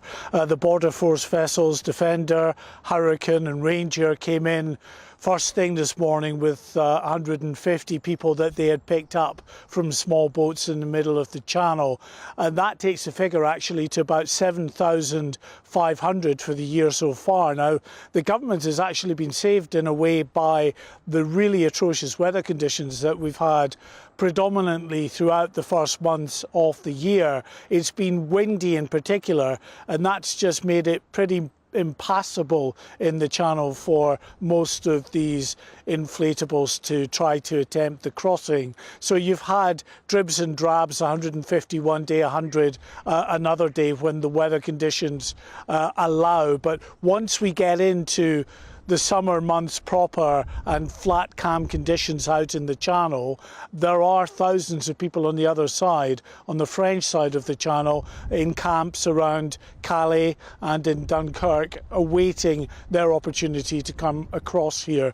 And in conjunction, of course, with the net migration figures from the Office for National Statistics today, were more figures on the illegal migration problem as the government outlines it as being, and also, of course, on the asylum applications crisis that the Home Office in particular is facing. Now, the Home Office figures, in tandem with the ONS figures, reveal that in the year to March of this year, there were 75,000 asylum applications. Now, Patrick, that is the largest single year of asylum applications for the past 20 years. It's a 33% increase on the number of asylum applications last year, and that in turn has simply added to the asylum backlog, which never gets any smaller and only continues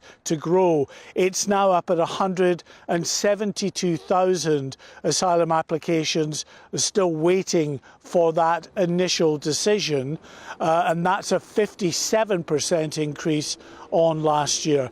Some more detail as well on the breakdown of those on the boats last year that came across, and indeed in the first 3 months of this year.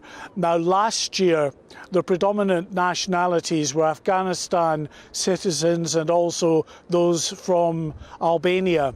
These were the two biggest nations in terms of the representation on these small boats. This year that's changed around, that actually it's still Afghanistan that is the most significant contributor to people crossing on small boats, but Albania has all but disappeared from the small boat crossings in the first 3 months of this year. Just 28 Albanians crossed. That's 1% of the small boat crossings for those first 3 months. And they have instead been replaced by Indians. Some 700 Indian nationals were on these boats in the first 3 months. So a change in the demographics to some extent coming across in the small boats. And we are at a place where there are slightly fewer in number who have come across compared to this period last year. But as I say, that's weather related.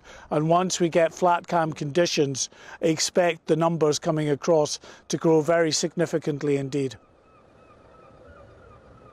Absolutely. Mark White there, thank you very, very much. Mark White, our Home and Security Editor from Dover. Just picking through the numbers there. Interesting shift, isn't it? Some good news. We reported a couple of days ago on this very show, didn't we, that the Albanian government had agreed to take back a couple of hundred of known Albanian criminals, so that's a step in the right direction. Look, I've got a lot more coming your way very shortly, fingers crossed. I'm going to be talking to Conservative MP Bob Seeley. A lot of people in this area voted Tory at the last general election. A lot of people are saying they can't bring themselves to vote for it now, and I suspect this picture is something that you're seeing maybe in your area, wherever you are in the United Kingdom. Why? Well, I think for quite a straightforward answer.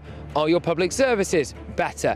Is your local housing better? Is your area better? And crucially, in light of the record net migration numbers today, do you feel lied to about the desire to get migration down to the hundreds of thousands, even just the tens of thousands? Patrick Christys here on GB News in Boston, in Lincolnshire, for our net migration special.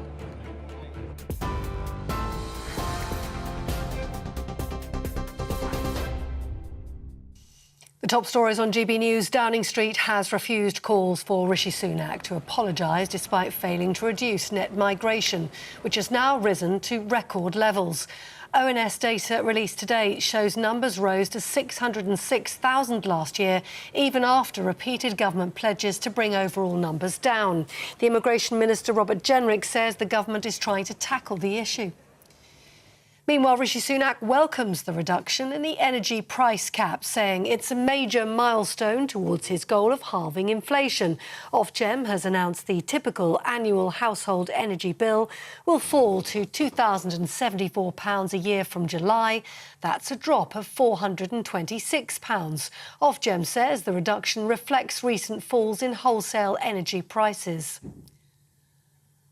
A German prosecutor has played down hopes of an imminent breakthrough in the search for missing Madeleine McCann.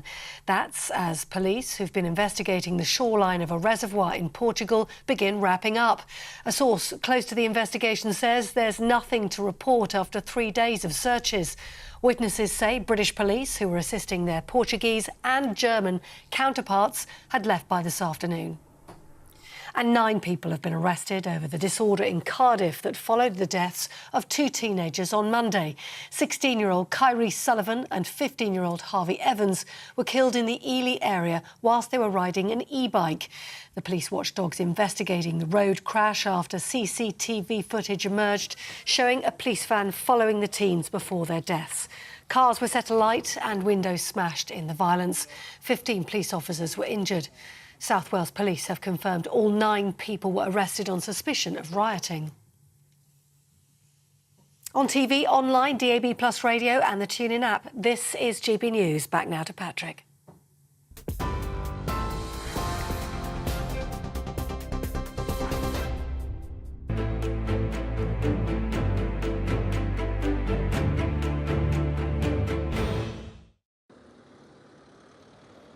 Welcome along to a record day. The net migration figures of 606,000. 1.2 million people arrived in the UK in the last year. That is roughly the size of Glasgow City. Now, when we look at the breakdown for all of this as well, where they're coming from, well, there's been a reduction in people from the EU. One would expect that post-Brexit, but a massive hike in non-EU citizens. And that leads us on, doesn't it, to a conversation about what does this mean for our education system? Is it correct to say that we are now drastically inflating immigration numbers in order to just prop up a failing financially education system?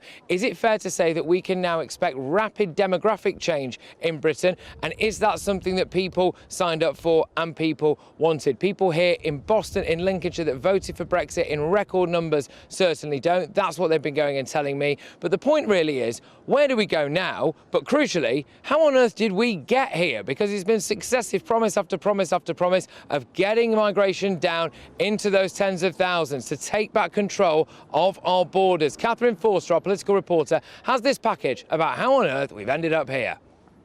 Net migration needs to come down radically from hundreds of thousands a year to just tens of thousands. We do want to bring net migration down to sustainable levels. We believe that is the tens of thousands. The answer is to control immigration. I think the numbers are too high, and I'm committed to bringing them down. We've had 13 years of Conservative Prime Ministers pledging to cut net migration. Yet the numbers have gone up and up, now reaching a new record high.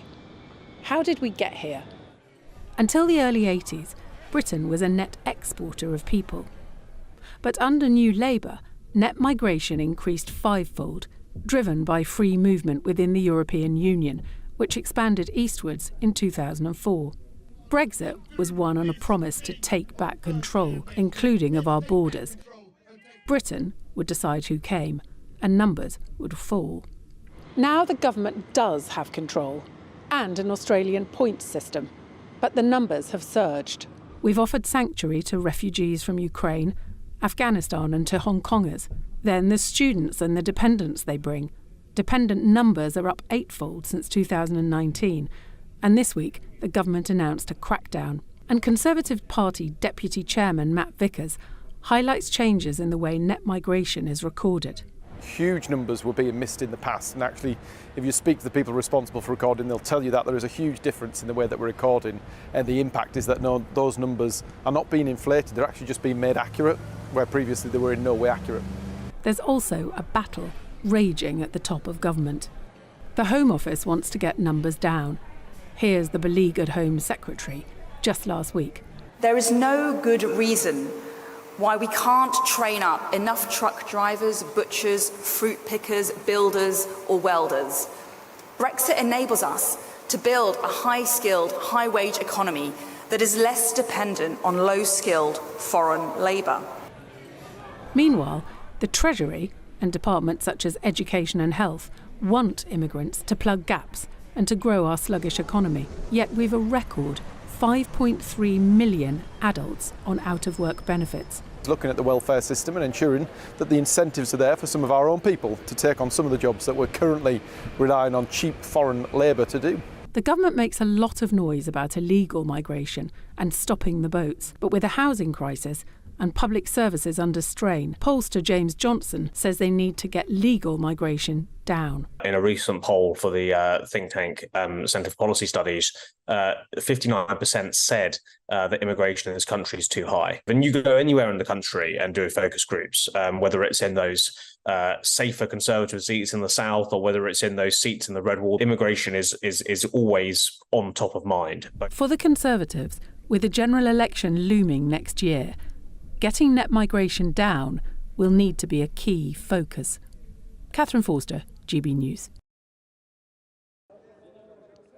Well, isn't it absolutely fascinating that the Labour Party now is trying to portray itself as the party of sensible migration policies? And who can blame them in light of the figures that have dropped today? But one thing that I really want to know and find out from you, and I hope that you all email in, is gbviews@gbnews.com, is whether or not, if you voted for Brexit, you would do it again. Whether or not you blame the Conservative Party for the current situation that this country's in. Which party would you want to vote for at the next general election? And if you are seeing any kind of similarities from the area that I've been in all day here in Boston, in Lincolnshire, and your own town, the reason why we wanted to get out and about and meet real people, like a business owner I'm going to be talking to in just a second, actually, called Paul, is because this really is where migration actually has arguably more of an impact on day-to-day life. It's easy, I think, isn't it, when you're in the big cities like your Londons or your Birminghams or your Manchesters, for those areas to absorb large numbers of migration. But in light of that 606,000 net today and rapid population growth and rapid demographic change, areas like the one I'm in at the moment in Boston are the ones that tend to bear the brunt. And I'm just going to call this particular chap over right now. It's Paul who's joining me. He's just pulled up. Now, Paul is a GB News viewer. He saw that we were out and about in the area at the moment and he thought he'd come and say hello. I'm very well. How are you? Okay, pretty good, yeah. Well, look, thank you very much for coming and talking to me today. So we are in the centre here of Boston. Now, it's a kind of quaint market town, isn't it, really? Now, a lot of people will be saying today, Paul, these net migration figures, 606,000, it's fantastic. We need it for Britain. Every area feels enriched as a result. What would you say? Well, no, it's the legal migration coming in is still too far, too high. Here years ago, when Labour opened up, and we had a lot of Portuguese come in, there was riots here and everything, because, they couldn't accept what was going on. Obviously food and things, it is a food area, has to be picked and everything, but it's the illegal side that we don't like. There's plenty of people milling about here, that are not, or whatever, sort of thing. So, but it's, but the legal side, I understand where everybody's views on that are very, people don't know what to say about it here. You've got more mouths to feed here anyway, sort of thing, so you've got to have more people doing it, and the English aren't lazy people, despite what people try and take out. We're the hardest working people. We went and liberated Europe as well. Thank you lot for not remembering that, sort of thing. You think they'd made it a bit easier for us for the crossing, help us a little bit, sort of thing. So, but with the migration, the legal side, Labour brought it in, but I'm not. Do you feel let down? This is the thing. Did you back Brexit, this area, the highest proportion of Brexit voters anywhere in the country? Yes. So you did. Do you feel let down? Yes, definitely. Yeah. It wasn't what we expected. We thought, OK, be a transition period, coming out for a year or two, fine. It's got worse round here, is unbelievable. This is not a true picture today. I don't know what's happened here today, but it's not a true picture. One thing that is fascinating, and actually it's worth mentioning, Paul, is that when we were here with the cameras, we've been here all day, the wonderful Bev Turner was here before, when people clocked that we had our cameras around, the area there did clear up somewhat. That apparently is normally full of people hanging around. And the police arrived as well, which was staggering, considering that a lot of the time the police aren't normally here, supposedly. It's a hard job for them, but it's not a true reflection around it. Bank over there, what I go to, a few months ago, there was a lady in there, very distressed. And I said, what's the matter? She was, even these people had bumped into her outside. I won't say what nationality I thought they were, but there's all shell suits and whatever. And she was very concerned, and then she was upset. And I had to walk her out to a lift over here. It's little things like that, Talk to me about this, because this is another thing that is, and I suspect potentially an issue on a lot of high streets around the country. And get in touch, let us know if this is a picture where you are or not, gbviews@gbnews.com. But a lot of locals here are saying to me that when nighttime falls here and dusk begins, people don't tend to feel that safe on the streets as a result of, well, net migration, I suppose. Would you agree with that? Definitely. A lot of my customers, I repair washing machines locally, sort of thing, so I'm going in customers' houses. They will not come into town. Various ages, actually. They don't have to be older people or younger people. They will not come into town. They just do not like the place. Charity shops shutting, emptying, shops everywhere shutting. A friend of mine, Coops Motors, he used to have a garage down Broadfield Lane. Next door to him, there was distilling vodka. It blew up. And now he's moved down to Marsh Lane, sort of thing. How he didn't get killed, I do not know. There's a lot of underworld stuff going on around here. The streets around, you're only seeing a part of it here in the marketplace. There's lots of roads and streets. We have lots of shops, a lot of more working places. There's a park up the road there, but and there's a street, what's called the West Street down there as well, which is full of. There's probably 2 English shops down there.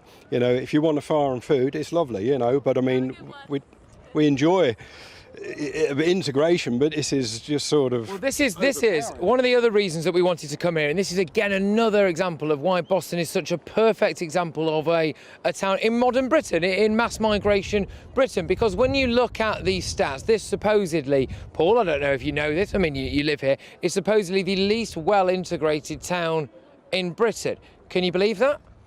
Well, I don't know about integrated, but we have some fantastic customers from all walks of life and all countries, various that have made good homes for themselves here. But there's also, we have our own, let's say, bums as well, and they've got some of these ones have come in here, sort of thing. So, and it's just, it beggars belief really to how it's been let go. Well, I didn't vote for this, and how's it been let go? Well, look, one thing that the Labour Party are trying to say now is that they are going to get to grips with migration more than the Conservative Party. They're really focusing it, and some would say quite cleverly, actually, as Keir Starmer did at Prime Minister's Questions yesterday, seems a long time ago now, about the workers and the working class in Britain, and how very cheap foreign labour, huge record levels coming in, is undermining the working class in this country. I'm going to ask you now, do you think that anyone who's a British employer in this country should be made to or massively incentivised to employ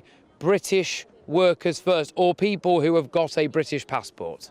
Well, there's a minimum wage, isn't there? And as you say, British passport, you should be allowed to work, sort of thing. But if you're illegal, you shouldn't be allowed to work, basically. But there's a minimum wage for everybody. There's different jobs and different skills, So I mean, there's, if a lot of these people are getting up, going out to work and whatever, that's fine. That's what we need, and get up and go people in this country. We're sort of self-employed people. That's what we have to do, And it's sort of.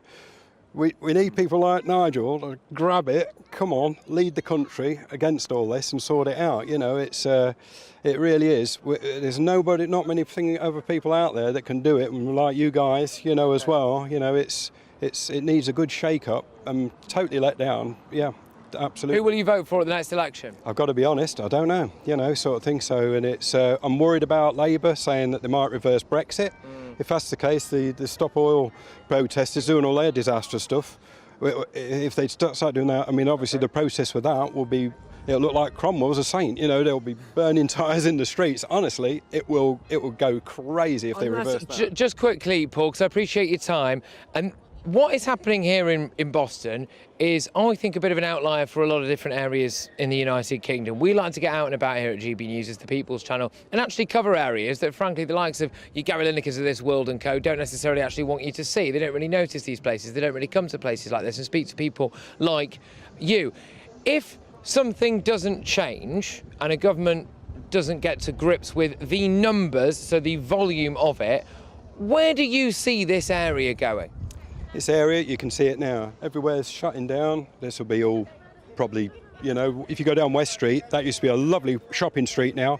People have that as a no-go zone. So people are just going to move out, and it'll be, well, I don't know what sort of a, dare I say, foreign country Boston. It will not be what, it will be, irrespective of what colour, I mean, there's plenty of other ones from different things here, but it'll just be gone, I'm afraid. Little old market town gone. Looks beautiful today, but it really isn't a reflection. Right. Look, Bob, Paul even, thank you very, very much. There's Paul Gerton there, washing machine repairs, and if you're ever in the Boston area, all right, mate, take care, look after yourself. Look, loads more coming your way. Like I said, Bob Seeley, Tory MP, you've just heard it there, haven't you, from many, many locals here. What on earth the Conservatives have been playing out? Would they still get your vote? And very shortly as well, Tangam Debonair, Labour Shadow Cabinet member. We're going to be talking to her all about Labour's plan. Stay tuned.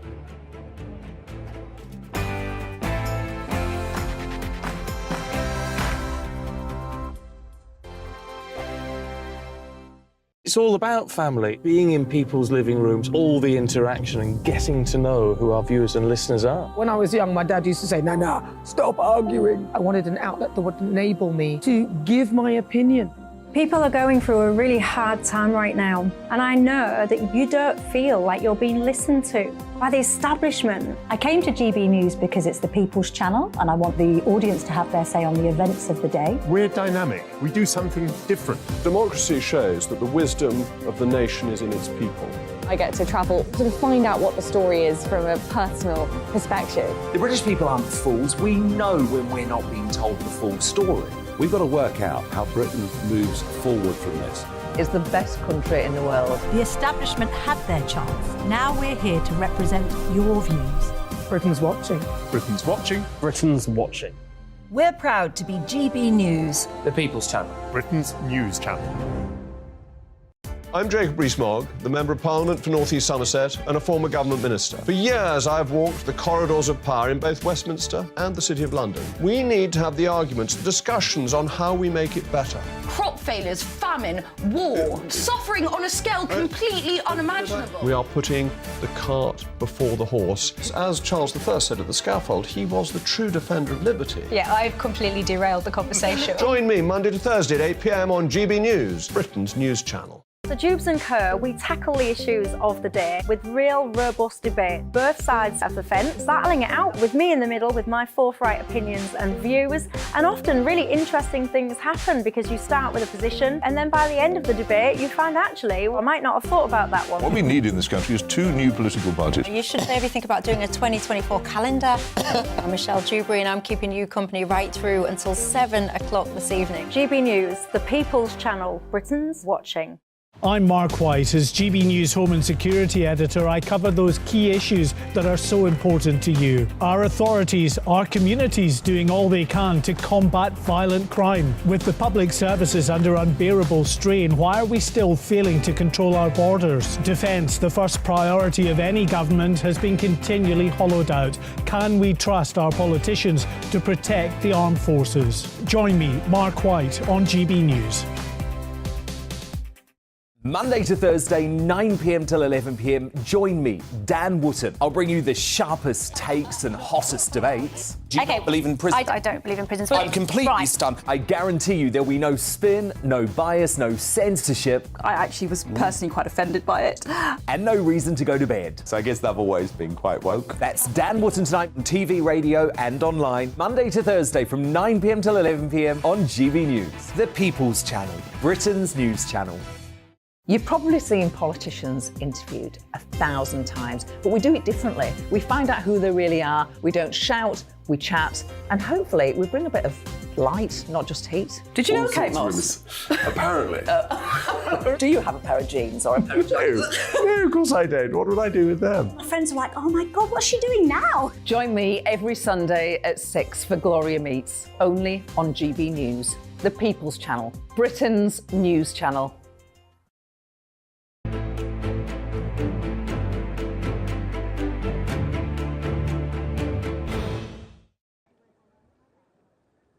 Welcome back to GB News' Net Migration Special, live here from Boston in Lincolnshire, the Brexit capital of Britain. But I have got some big breaking news to bring to you. Tom Harwood, our Deputy Political Editor, joins me. And Tom, I understand that a car has been driven into the gates of Downing Street. Is that correct? That is precisely what appears to have happened. Many videos and pictures now making their way onto social media of what looks like a fairly dramatic collision of a car with those famous Downing Street gates. Crashed in, boot raised, and the street now, Whitehall, cordoned off to the public.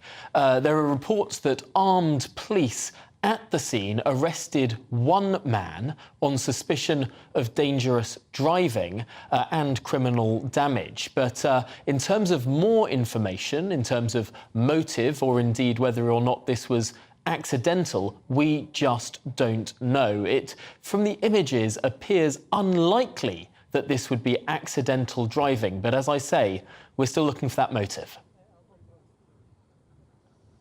OK, look, Tom, thank you very, very much. We will be bringing you more on that big breaking story as and when we get it. Tom Harwood, our Deputy Political Editor, if you're just joining us, yes, it's believed that a car has driven into the gates of Downing Street. One arrest as yet for dangerous driving and criminal damage, but this will be a developing story, and the only place to get it is right here on GB News. I am going to go now to Bob Seeley, who is the Conservative MP for the Isle of Wight. Bob, thank you very much. Great to have you on the show. First and foremost, Bob, your reaction to that breaking news that we're just giving you there, which is about a car apparently driving into the gates of Downing Street, a dramatic scene, armed police involved. OK, well, I hope nobody's hurt, but it sounds a pretty unpleasant incident, and it sounds like the police are sorting it. I don't know more, and I would be tempted, really tempted, not to speculate anymore. But as I say, I hope nobody's been injured, and it sounds like the police are dealing with it competently. OK. Yeah, absolutely. Look, Bob, OK, thank you. Now, I'll just get back to the matter in hand, really, Bob, if that's OK with you, which is that this is, of course, our net migration special. And the figures today were unsurprising but devastating, all in the same measure. And the noise is on the ground that the Conservatives have lied to the British public about any desire to get net migration down. How would you respond to that? We haven't lied to the public, but to answer, I think it was Paul, I had some problems logging on, apologies. To answer Paul, when he's basically saying it's not good enough, he's right. We're holding our hands up. We're not finding excuses. There's an explanation why some of it's happening now. We can discuss that, but we promised to get it down. We're not getting it down. We need to get it down. End of. OK, all right. And how are you going to do that? Because I am here in the Brexit capital of Britain, in Boston, in Lincolnshire. People here voted to take back control. And we're looking at some of the numbers now, around 900,000 arrivals from non-EU countries. I did think that was the kind of stuff that we were supposed to be in control of, Bob. You're absolutely right. OK, let's just put it in perspective, because some of this, there's a post-COVID blip here. So students are coming back into the country. They're counting as migration in, although most of them won't stay. It sounds like the system is being gamed to a certain extent. So you can come here on an MA, 9-month degree course, you can bring your dependencies, and you've got the right to live here for 3 years after. So that's effectively being used as a bit of a route towards citizenship by some. We are going to shut that down. So from the end of the year, you won't be able to bring dependents in for anything less than PhDs. That will affect probably about 100,000 people trying to get in at the moment. You've got the Ukraine war, and you've got the Hong Kong, you've got people fleeing Chinese communist persecution in Hong Kong. That soaked up about 300,000 people. We brought in 300,000 people roughly over the last year and a half, 2 years on that. Most Ukrainians are going to go back. Most Hong Kongers will stay, although some will go to US and Canada. So there is a little bit more, there's a little bit more up for discussion within those. Let me just cut in here, Bob, and just say, that a lot of people might be willing to swallow the big net migration number if they felt better off. And it's all very well and good trying to say that we're throwing our arms around the world and we're doing it for our bit for GDP. But the population per capita, I think, Bob, when they look around, they don't feel richer. No. OK, look, sorry, that again, COVID, 400 billion spent on that, and it's driven inflation. The Ukraine war, driven inflation. Again, you're dealing with big, massive, once-in-a-generation events that are happening every couple of years at the moment, but these are meant to be big one-off events. When it comes, you make a really, really important point, which Suella talks about, and I think Paul might have mentioned as well. We need to be training up our own people. Look, the Conservative Party should be bang on where GB viewers are. We think political correctness has gone too far. We love our history and traditions in this country, albeit in a multi-ethnic setting, and we need to get immigration down. We need to train our own people. That's important, and if you let me, I'm happy to explain how we're doing it. Thank you very much. OK, look, absolutely. Look, Bob, I would love to talk to you again a little bit later on in the show, if possible. Bob Seeley there, Conservative MP for the Isle of Wight. This is our big net migration special. Stay tuned to GB News. When I come back, I will have a lot more on that big breaking news. A car has driven in to the gates of Downing Street. One person arrested. We'll have more detail on that. Don't take your eyes off it.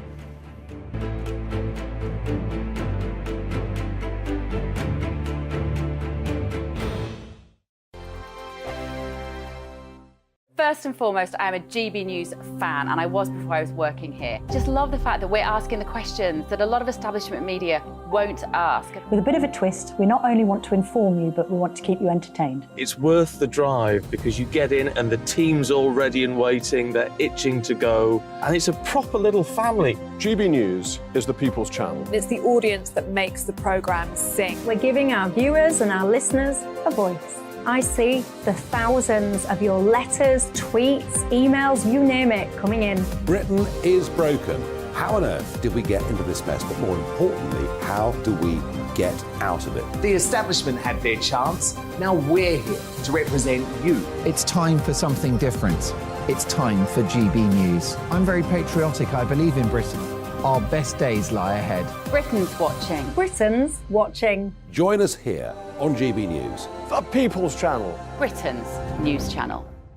Join me, Patrick Christys, Monday to Friday, 3 till 6. We tackle the day's news agenda like you've never seen before. It's high tempo, high octane, the most controversial topics, and the best guests. You will not be able to take your eyes and ears off it. I'm not afraid to ask the questions that you really want answered. 3 till 6 p.m, Monday to Friday on GB News, the People's Channel, Britain's news channel.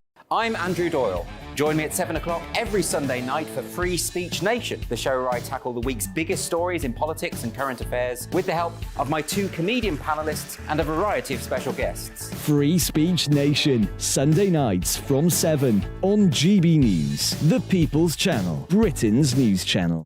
Every Sunday from 11. Join Michael Portillo. There will be topical discussion, looking at the week before and the week to come. So kick back and relax at 11 a.m. on Sundays on GB News with me, Michael Portillo. GB News, the People's Channel, Britain's news channel.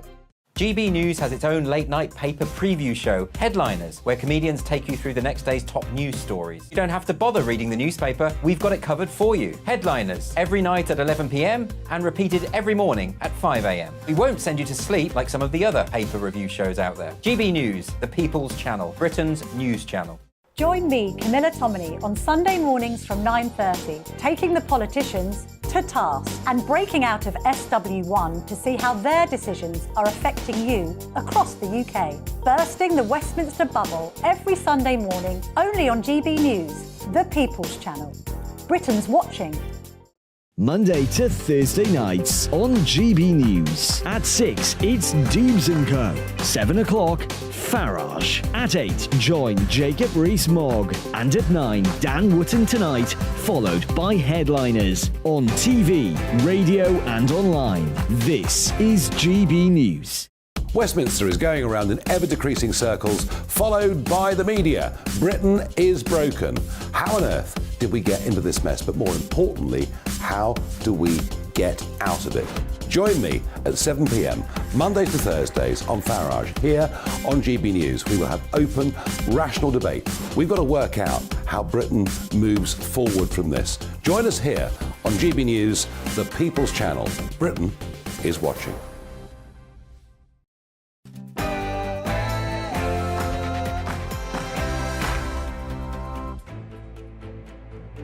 Welcome back, everybody. Patrick Christys here for GB News. I'm taking you straight to Downing Street with our political editor, Darren McCaffrey, because there has been a major breaking incident. Darren, what's going on? Yeah, very good afternoon, Patrick. As you can probably see from the shots on your television, that is a car that has somewhat become wedged against the gates of Downing Street. Not entirely clear how that has happened, in the sense that we don't really have any video footage or indeed information from the police about how it's ended up there. But clearly it is done so deliberately. One man has been arrested. The Metropolitan Police have issued a pretty short statement saying that at around 4:20 p.m. this afternoon, a car collided with the gates of Downing Street on Whitehall. Armed officers, of course, manned the gates of Downing Street at all times, arrested a man at the scene on suspicion of criminal damage and dangerous driving.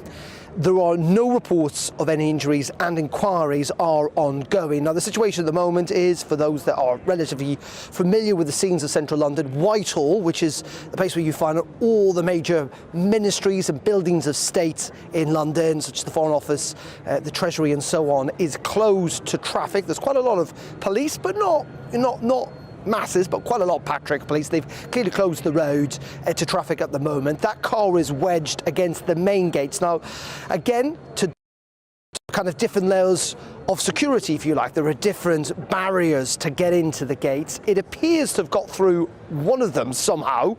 Again, we do not know. It doesn't seem, the car, from where I can see, to be particularly damaged at the front, but clearly it's not got through the main gates. And all we know, we do not know the intention behind what may well have happened. All the police are saying at the moment is that the car collided, that a man has been arrested for criminal damage and dangerous driving, and there have been no injuries. You know, in the grand scheme of things, does not seem like it is a significant event, if you like, apart from the fact that the place where it's happened is clearly the Prime Minister's home, Rishi Sunak. We're not sure if the Prime Minister is in residence. Parliament has just broken up for its recess for the next 10 days. We don't know if the Prime Minister was in Downing Street at the time, but at the moment, all we do know is that central London is closed. A car has collided with the gates of number 10. One man has been arrested, but thus far there have been no reports of any injuries. No reports of any injuries. And Darren, it would appear that the public have been quite lucky because, as we all know, that particular part of London and Downing Street, it is usually a hotspot of people, tourists and just ordinary people walking around. And again, I'm just having some images here in front of me now of the live shots that we are showing on GB News of that car. And Darren, there can be almost no doubt that for someone to hit that gate, it must have had to have been a deliberate action, but you're on the scene now. So in terms of the police cordon around the area and everything, are they keeping people well away? It's hard for me to tell from this camera angle. Or what's the situation like where you are? Yeah, I have to say, I mean, I've covered quite a few of these incidents in the past, major security incidents, including previous terrorist attacks, and there's no sign at the moment and no information of the police about the intention of what has happened here. But actually, we are relatively close. I mean, I can see the car. I'm at the police cordon, but I'm probably around 15, 20 metres away. We are surprisingly close. In fact, it looks like at the moment the police are putting up a closer cordon, if you like, around the gates number 10. It is entirely possible they open up the main road relatively soon. This incident happened less than an hour ago. You're right in saying this is a busy road. It's one of the main thoroughfares through London. There are lots of tourists around who are also at the police cordon who are intrigued about what is going on, and clearly there's a large media presence as well. There's not necessarily the number of officers, again, one would suspect if the police were treating this as more than what appears to be, at least at the moment, an isolated incident. But yes, this I would assume, and that is all I can do at this moment in time, does look like it is a deliberate incident. I mean, you don't inadvertently turn in and crash through one gate in Downing Street in central London. I mean, I think it's fair to say, a person has been arrested for criminal damage, but I think it's fair to say that this is somewhat of a deliberate action. The reason behind it, we do not know, but clearly it is very concerning given the fact that it's home to the Prime Minister.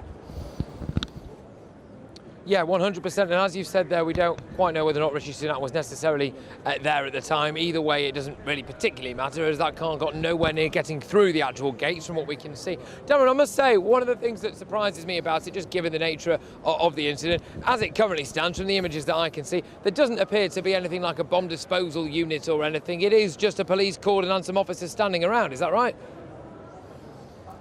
Yeah, again, which I have to say does slightly surprise me in the sense that, the police clearly must have reacted quite quickly. We know at one stage, and I've seen social media videos posted where the boot was open. So they clearly have searched the car, and that is something they're very, very used to, Patrick, because most cars that go in there, unless they're prime ministerial or ministerial cars, get searched anyway when they're allowed through the gate officially. So clearly they would have been able to carry out an inspection of the car pretty quickly to determine it was safe. But yes, you're right. Given the fact that we are really quite close, as I say, within 15 metres of where the incident is, and given the fact that there's not an enormous police presence or any sense of the car being an imminent threat, I think you can conclude they decided that this is an isolated incident in the sense that it is trying to get through the gates, but the car itself is not a danger or an imminent threat to the public or indeed to Downing Street itself. And as I say, I've covered many incidents, including the previous terrorist incidents here in Westminster over the years. The police do seem pretty relaxed about this, to be fair. They do seem to be treating it as an isolated incident. The intention, we do not know, but one man has been arrested. Yeah, absolutely. And the thing is as well, the public can be forgiven, I think, Darren, for being very on edge when they see incidents like this. We all remember the Westminster terror attack. Cars increasingly, not just here in Britain, but abroad as well, used as weapons. Yeah, indeed, and we know that from the Westminster attack back in 2017. It is why when you walk across bridges now in central London, there are barricades, bollards if you like, so the cars cannot mount the pavement. To try and get into Downing Street is clearly really quite difficult in the sense that there are so many different layers of security. I mean, there's an initial, I don't know whether you can see this in the picture, there's an initial on the right-hand side, those kind of almost crowd control barriers barriers, if you like. They're now a constant presence here in Whitehall, outside Downing Street. So you've got that initially. Then you've got a second set of black gates, smaller black gates that encircle the main gate. Now, to me, it appears that he's managed to get through, or she, we do not know who the person is, managed to get through one of, or if not two, of those initial gates, but clearly have not got through the main gate itself. Those gates are only there actually because of a previous terrorist threat. They were introduced in the early 1980s due to the threat posed by the IRA. I mean, you know, for older viewers, they may well remember that back in the 70s and before, you could walk down Downing Street just like any other street in London. It is only, as I say, in relatively recent years that security, unsurprisingly, has got tighter and tighter and tighter. We do not know the intention behind this, but what I would say is, and the police are moving some of the tape around the incident at the moment, that this does seem like a very, very isolated incident, clearly causing major disruption to one of the major routes in central London at a time in which we're approaching rush hour. There are some people gathered here, but as I say, it is mainly bemused tourists, to be frank. But it is a reminder, I think. We've not seen an incident like this for a number of years, actually, in the UK, that I can think of the top of my head. You know, the threats do remain, that people do want to cause damage. In this incident, at least we can say that the police have dealt with it pretty quickly, that there have been no injuries, and that one person's been arrested and clearly been questioned to find out what the intention may well have been. OK, look, Darren, thank you very much. Please stay where you are. That's Darren McCaffrey, as long as you're safe, of course. It's Darren McCaffrey there, our political editor, who is at Downing Street, as we are looking at images on your screen right now, ladies and gents, of a car driving in, having driven into the gates of Downing Street. I'm going to bring in now our Home and Security editor, Mark White, for us. And Mark, whilst there is no indication of any kind of terror threat at the moment, or this being any kind of terror attack at the moment, more details to follow, I think it's worth reminding ourselves, Mark, and our viewers and our listeners, of exactly where the terror threat is at in Britain at the moment. Yeah, well, the terror threat has been reduced to substantial. It was some months ago, after having been severe for a number of years, especially, of course, during 2017, in which we saw 5 major terrorist attacks in the same year, including, of course, the Westminster terrorist attack, which used a vehicle in the first instance to plough into pedestrians on Westminster Bridge before then smashing into that perimeter wall around the Palace of Westminster itself. And before the man inside that vehicle, the terrorists, began stabbing and, of course, killing PC Keith Palmer. This particular incident is altogether different from what we understand. There's no indication that the suspect, who was arrested by police on suspicion of criminal damage, careless driving, was carrying any kind of a weapon. There's no indication of that. Armed police, of course, were on scene because they are anyway at Downing Street. It's one of the key sensitive buildings in central London. There are vehicle mitigation barriers all around that area, as Darren was describing in his last answers to you. And, you know, getting through one particular vehicle barrier, they're met with another larger barrier on the other side. But I should say the indications this time is that at the moment this is not being treated as a terrorist incident.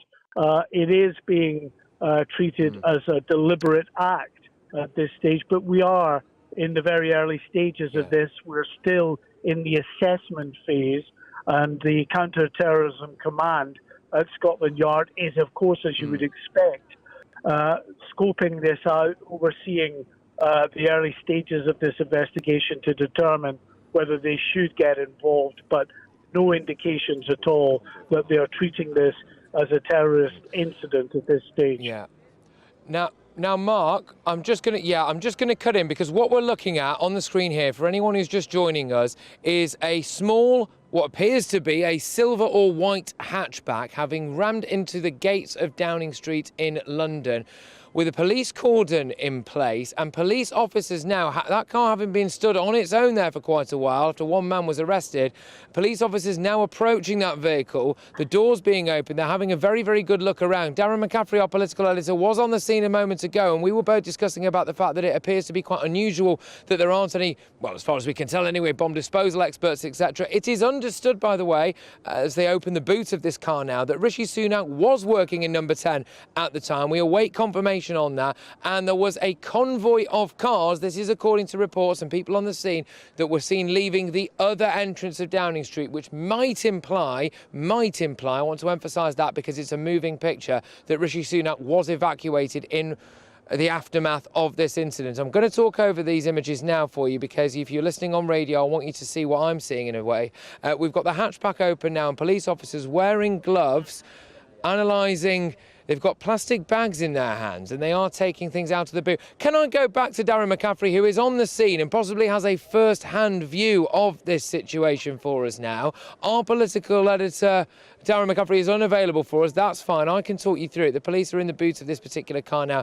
The cordon is still around Downing Street at the moment, so ordinary members of the public will not be able to access that area. It's not the largest cordon in the world. Confusion is still reigning. I'm just going to get confirmation that we can now go to Darren McCaffrey, our political editor, who is at the scene in Westminster on Downing Street. Darren, thank you very much. Now, what I can see, you will have a closer look at it than me, is police officers now appearing to take things out of the boot of this car. Yeah, indeed, as you can see, they've got gloves on, protective gloves, if you like. Clearly, that will be for evidence-gathering reasons. As I suggested earlier on, the boot had been open before. The police have clearly searched it before, but they are going through it again. Just to let you know, I don't know if Joe can potentially swing the camera around actually to your right, Joe, just to show the road. And the reason I say that is because I think the police are just about to reopen the road here in Whitehall. People have gathered, you'll be able to see in a second, to kind of view what has gone on here. You know, clearly people will be intrigued by the fact that this is a major news story at least. But the police, I think, are about to start clearing people off the road because they're going to reopen to traffic. And the reason I emphasise that, Patrick, is just a reminder that given how close we frankly are to the gate of Downing Street, that this is not being treated as any kind of imminent threat to the public, that this clearly is an isolated incident. For whatever reason, someone has driven deliberately, it seems, into the gates of Downing Street. They've managed to penetrate at least one of those gates, but clearly have been stopped from actually getting onto the street itself. But the police have judged pretty quickly, given the fact that this happened, less than an hour ago. It happened at 4:20 p.m. This afternoon, that they have decided that it is not an immediate or imminent danger to the public. They are going through the boot of that car, but I've seen people being escorted into Downing Street by them. So clearly, as I say, again, it's a reminder, it's not an imminent threat. Darren, thank you very much for that. I'm going back now to Mark White, our Home and Security Editor. Mark, the information that I have here is that you might have seen some additional footage than what has been published up to date. What is the latest, Mark, our Home and Security Editor? Yeah, I've just seen some images that look like they've been taken from a street camera, a CCTV type camera at the bottom end of Whitehall, looking up Whitehall past the cenotaph there towards Downing Street, and you see this silver car just crossing in front of the cenotaph, or behind the cenotaph, as I'm looking at the shot, and it's going very slowly, and it looks almost as if it either hits the brakes or stalls a little bit and then continues on right to the gates. But it doesn't look as though it's going any faster than about 3 or 4 miles an hour. Very slow indeed, which would probably explain why this vehicle doesn't look damaged as these police officers continue that search now of the back of the vehicle. What happened, Patrick, was understandably the driver was arrested by armed police. There was a very quick search that took place of that vehicle, as you would imagine, because the very first concern that's uppermost in their mind is the possibility of an IED, an improvised explosive device, in the vehicle. So they carried out a very quick cursory search, didn't find anything like that, So what you're seeing now is not a search looking for any explosive device.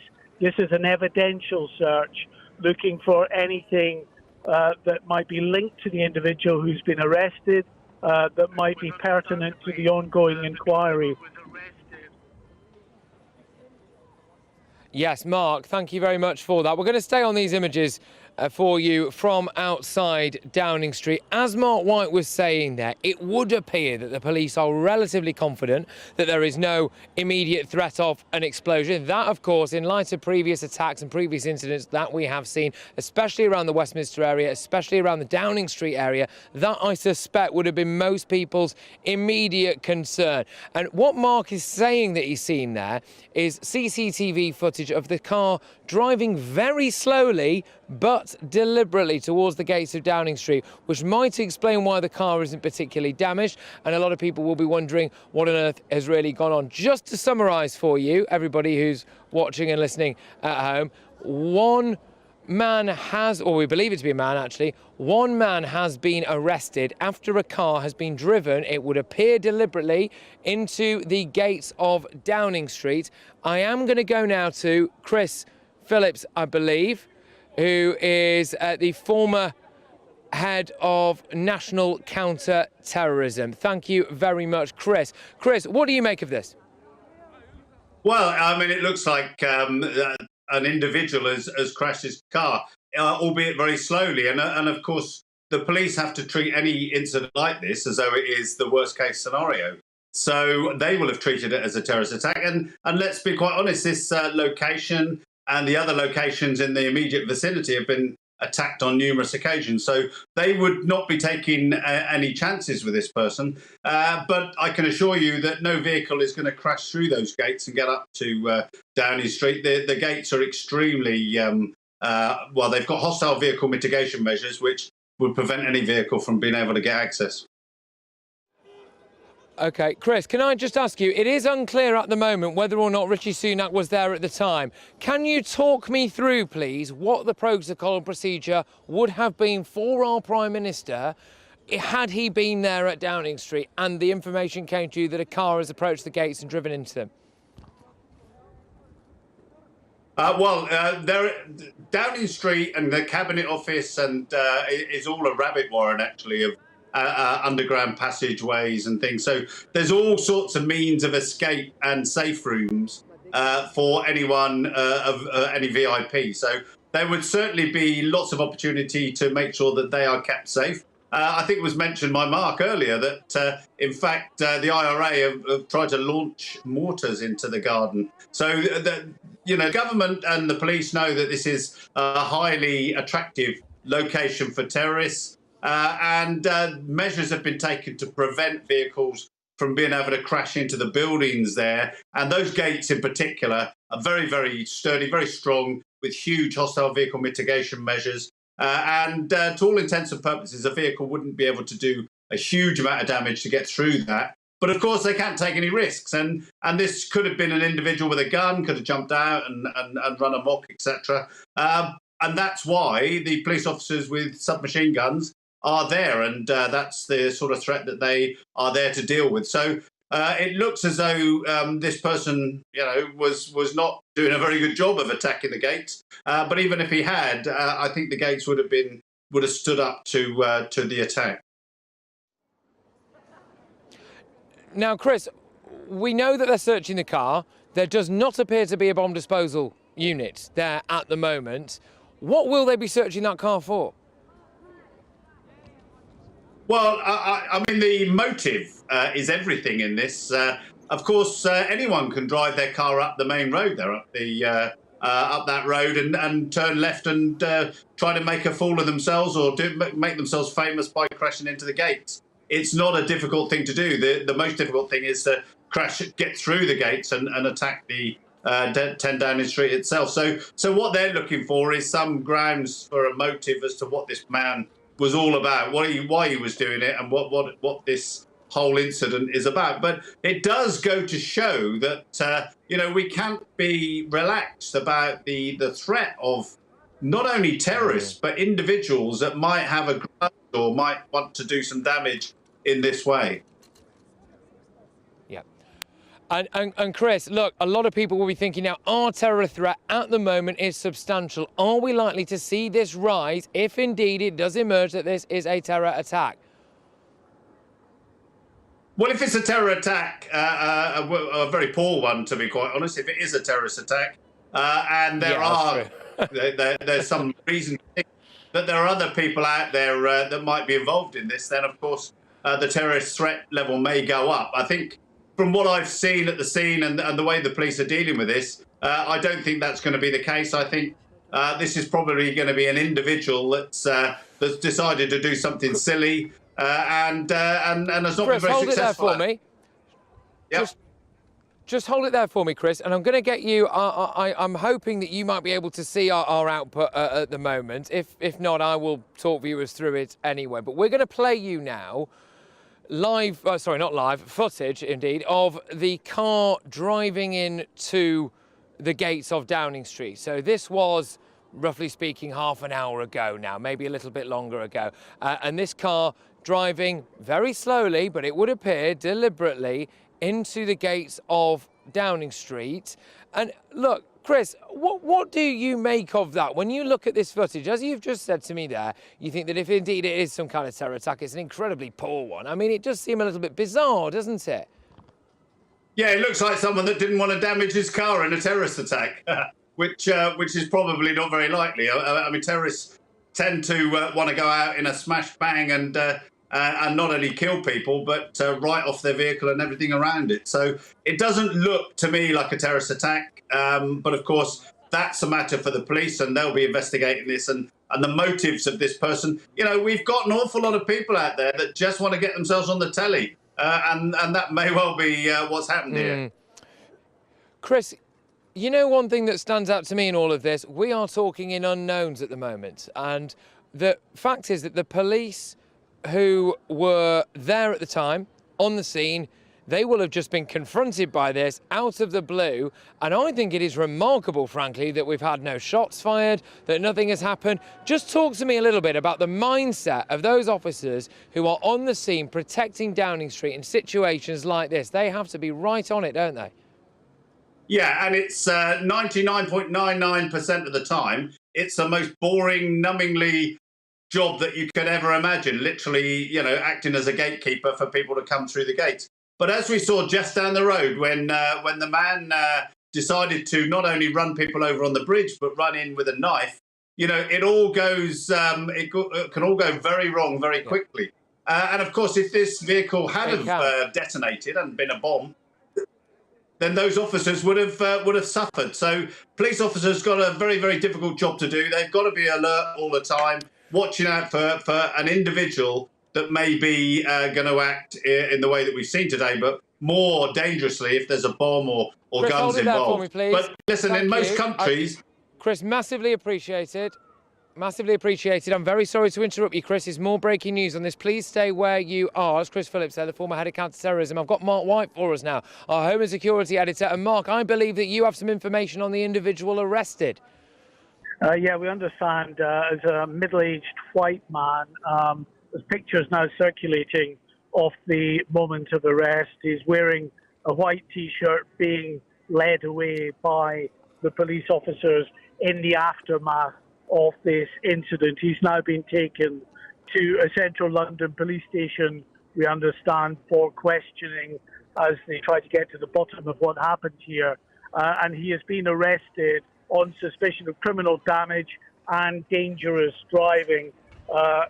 Certainly, in terms of dangerous driving, of course, if he's, you know, heading into the gates of a building like Downing Street, but he's certainly going fast. From the images now that I saw earlier that we've just played on air from that street camera that shows the vehicle itself going very slow, 3-4 miles an hour, appearing to either brake or almost stall, and then I say picking up speed hesitantly, only going about another few miles an hour into the gates itself. Now, the search that's ongoing at the moment, this is not a search that is taking place with the likes of a bomb disposal robotic equipment that would be used if they thought there was any danger associated with this vehicle. They did that, Patrick, in the moments after they arrested this man. They popped open the boot,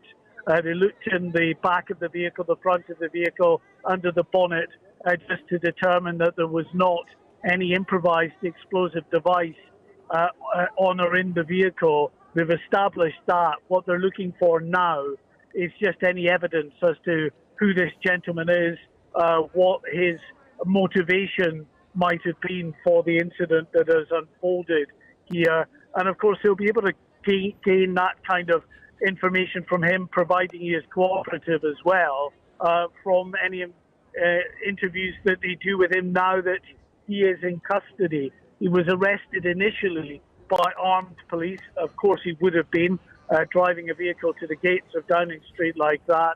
There are armed police on duty in numbers at Downing Street. Interestingly, Patrick, you were mentioning the possibility that the Prime Minister was perhaps taken away by a security motorcade. That would not be a surprise if that happened. Remember in 2017, the Westminster terrorist attack, when that unfolded, at the time, Theresa May was in Parliament.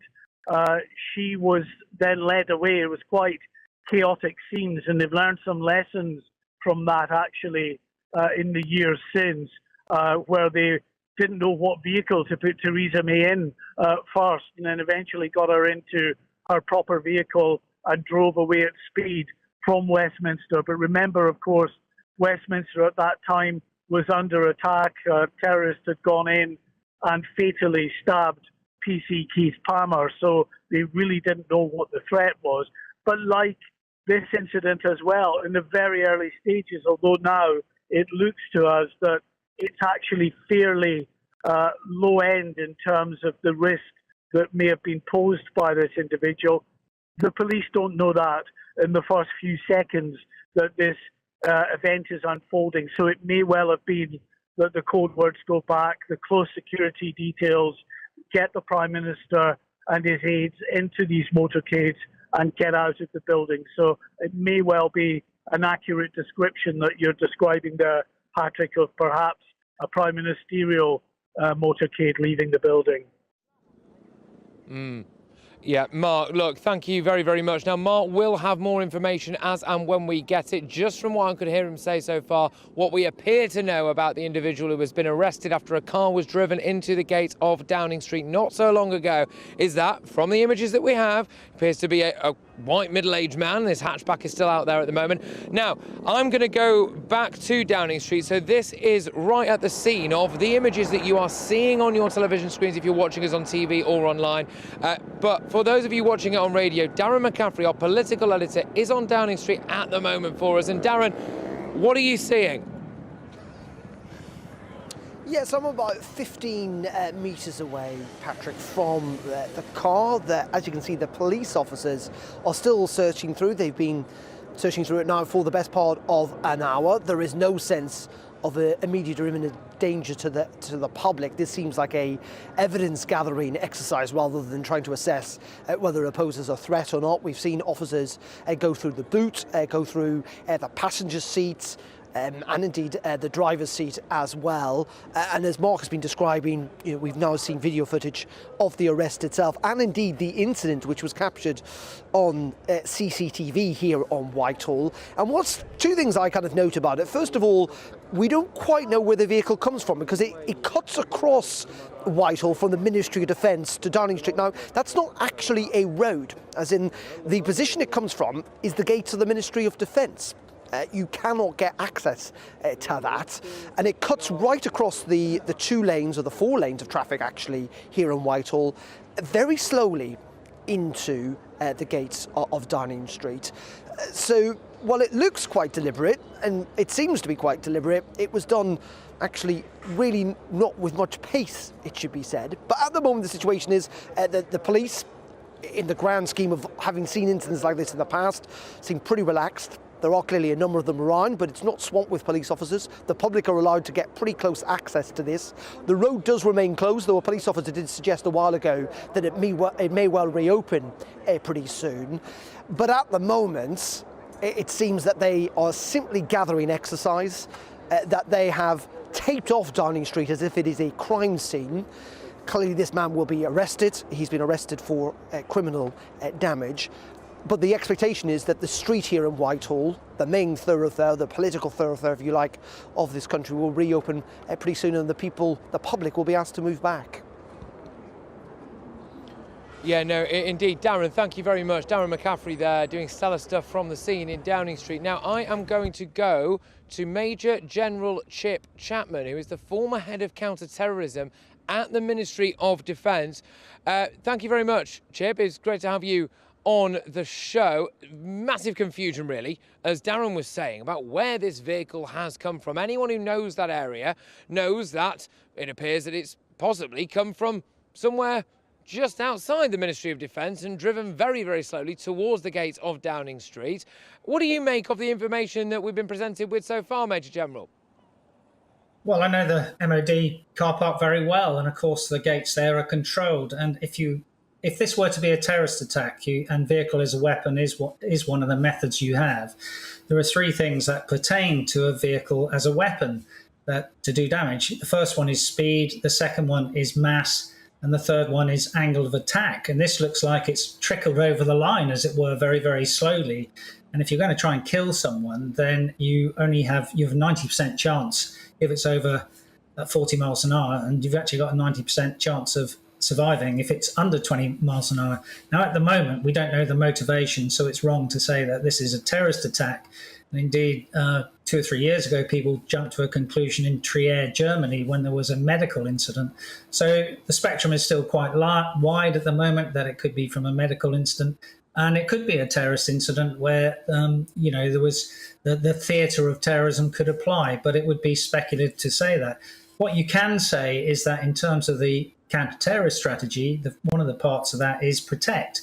And the gates of Downing Street, and indeed all the security architecture you see in the pictures behind you, they've actually been built into a certain depth to stop vehicles mounting the pavement, so that people who are on those pavements won't get mown down. That is the reason for that is because of the crowded places methodology, that if it was a terrorist attack, generally people would try and attack crowded places, but it would be speculative to say that at the moment. And if the person were deemed to be still a threat, then the police would have taken executive action against him. That is, they may well have discharged their weapons against him.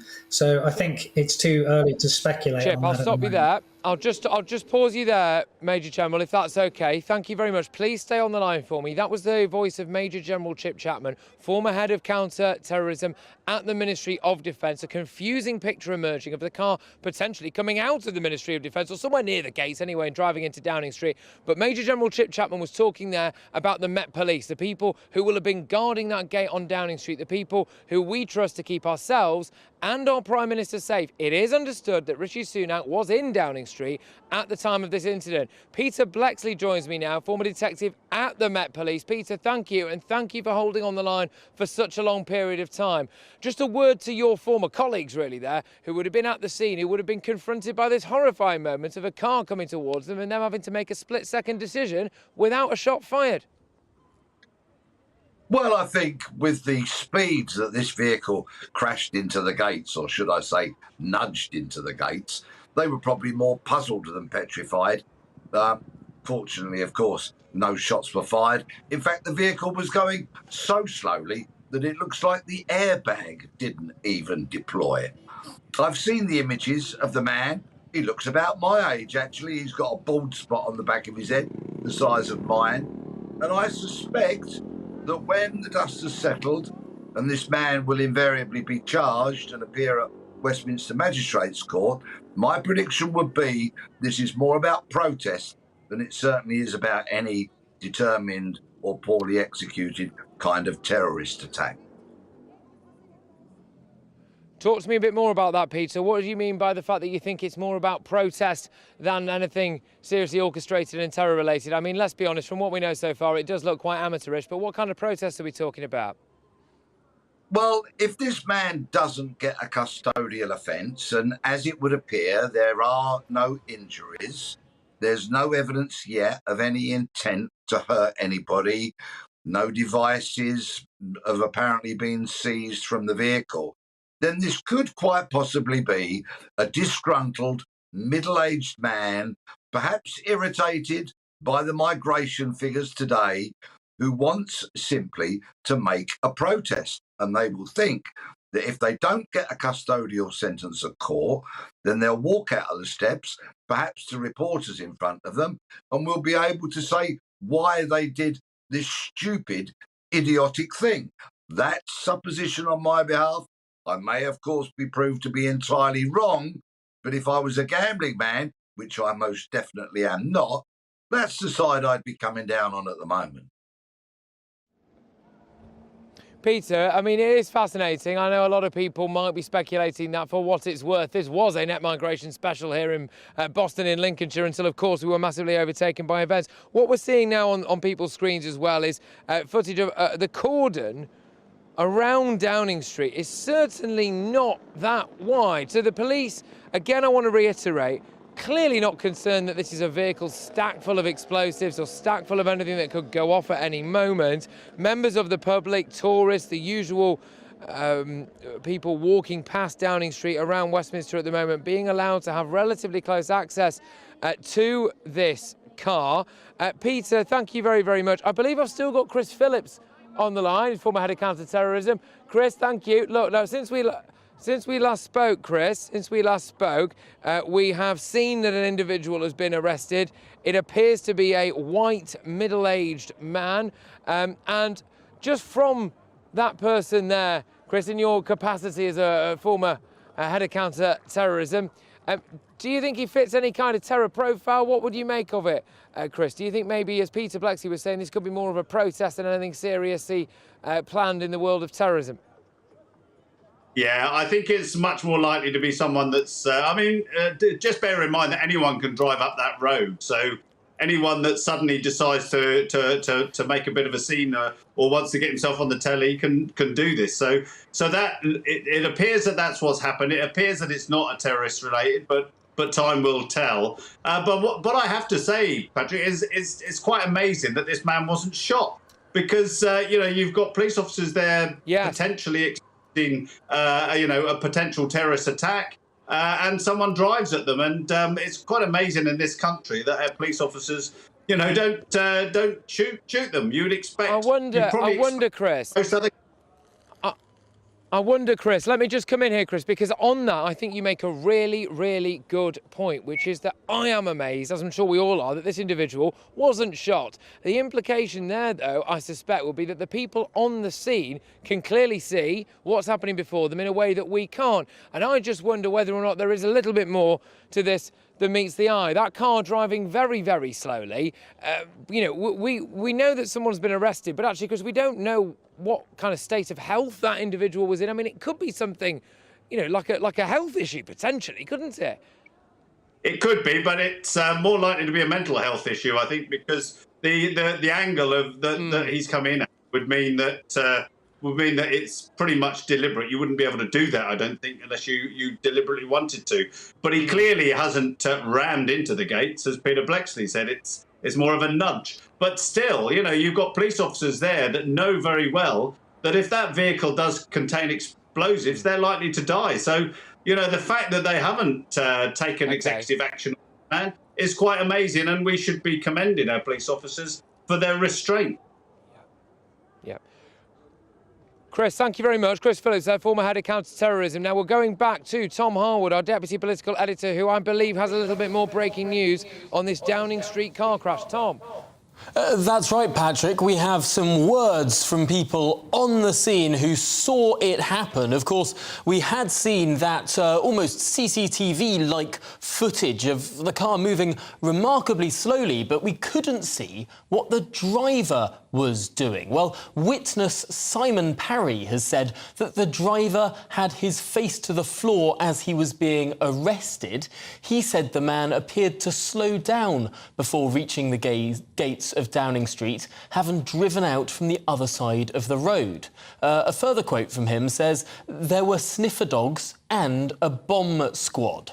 Asked to describe the mood in the immediate aftermath, this same witness, Mr. Parry, said, "We saw people that were in a panic, running away, and we saw people who were excited."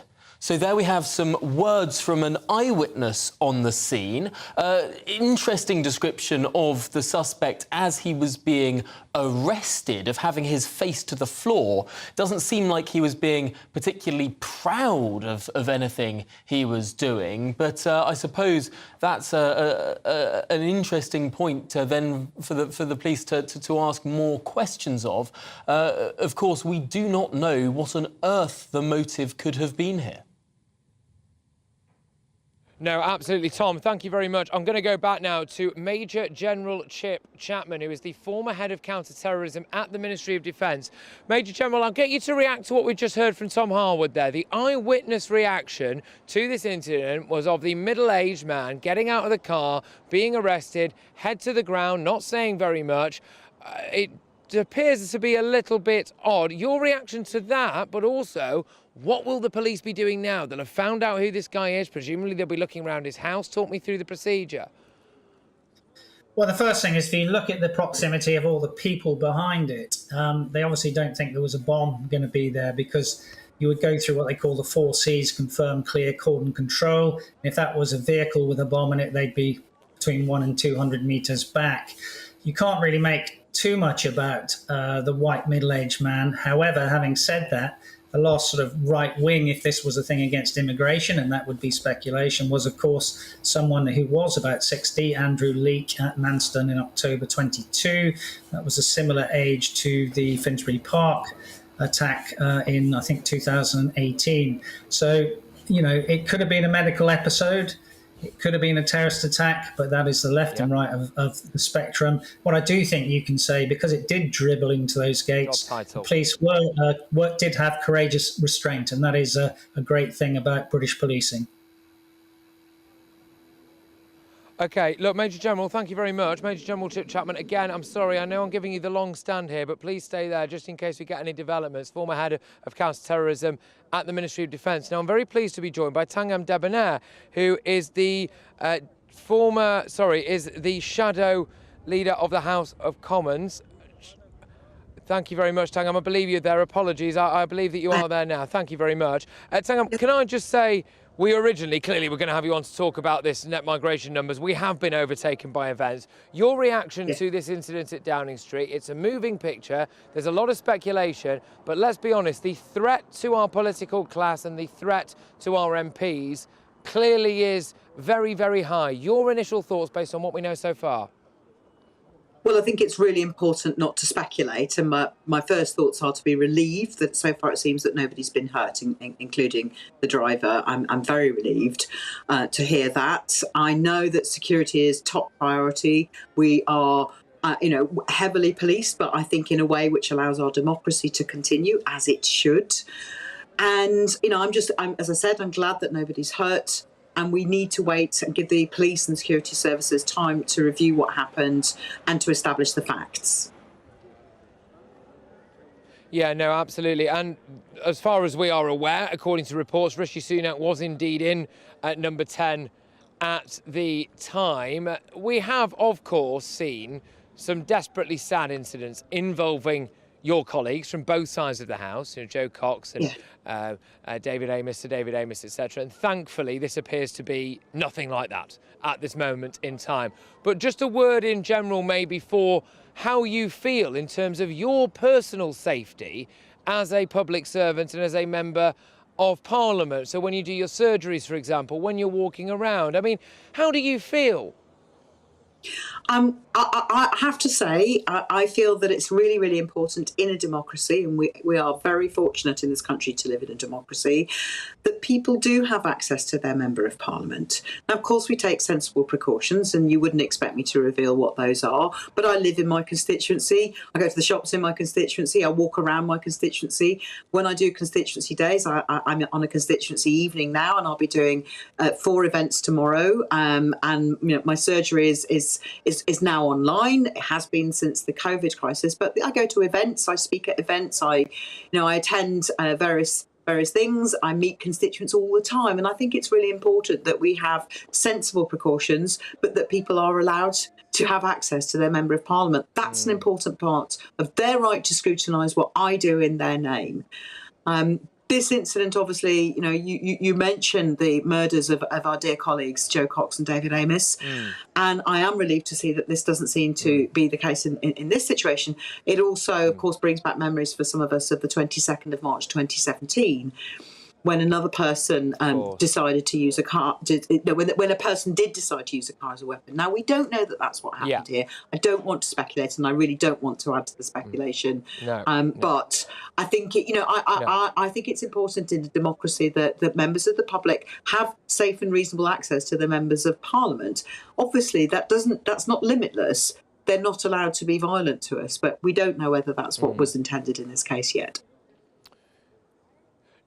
No, absolutely. I tell you one thing that we do know, though, Tangham, is that yet again our police force appears to have acted swiftly and very, very reserved, measured, actually, I must say. A lot of the initial comments there were from people who were quite confused as to how an individual had managed to do this without there being a more heavy-handed police response. And clearly the police here doing everything to keep everyone's safe, it appears. No one seems to be injured. The police have put up a cordon very, very quickly. As we understand it, Rishi Sunak was evacuated quite quickly as well. Touch wood, so far, seems to be a very smooth police operation. A word for our security forces, please, Tangham. Well, obviously, I pay tribute to them. They are men and women who every day come to work, put themselves in possible danger.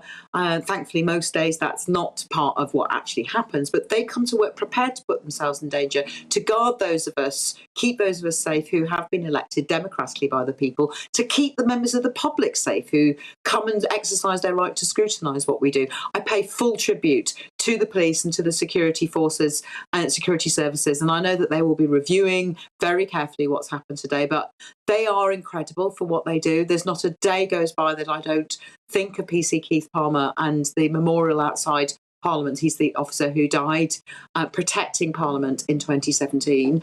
And I think it's very important that we do pay our respects to those who serve, because they put themselves in the line of danger every single day to keep us safe. And I thank them for it.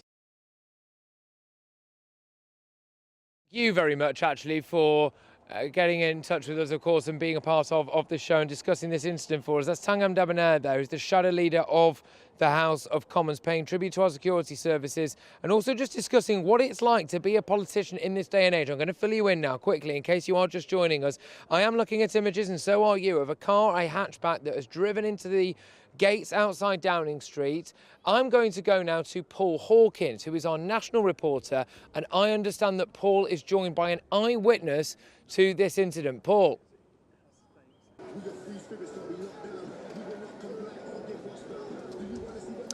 Yeah, hi Patrick. I don't know if I can't hear you anymore, but I'm just going to pick up here, just show you where we are at the moment. So there's the front gates of Downing Street.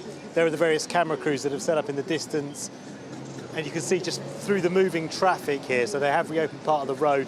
You can see the car there in front of the gate. We can speak to Simon now, who many campaign groups that are stationed outside Downing Street for various causes. So just first of all, just explain what happened earlier. OK, so the silver car that you can see over there came from here, which that's MOD and the United Nations have been marching on the streets today, so we saw UN going there. Basically, the police were very quick to respond. Children ran away panicking. We ran over in excitement almost with the cameras, which we just shared the footage on Box Clever Army on Telegram. And then it wasn't long before the police had him out of the vehicle, face down. We were pointing tasers at him. maybe 3 minutes, there was like 10, 12 police vehicles and cordoned off the area. We tried to get us out of here, but we said, we've been here 8 weeks, mate, we ain't moving. And we had a bit of a laugh with him, and, you know, said if there is a bomb, mate, and it goes off, we'll die. I mean, we're on the front line of a war here, and then there was dogs and bomb disposal team. Sure. And did you see the actual vehicle as it came from the side entrance? Because you got the Metropolitan Police are just behind us. Scotland Yard's just there, yeah. That's the MOD as well. So what I saw, I was sat in that chair there. As soon as I heard the bang, I jumped to my feet.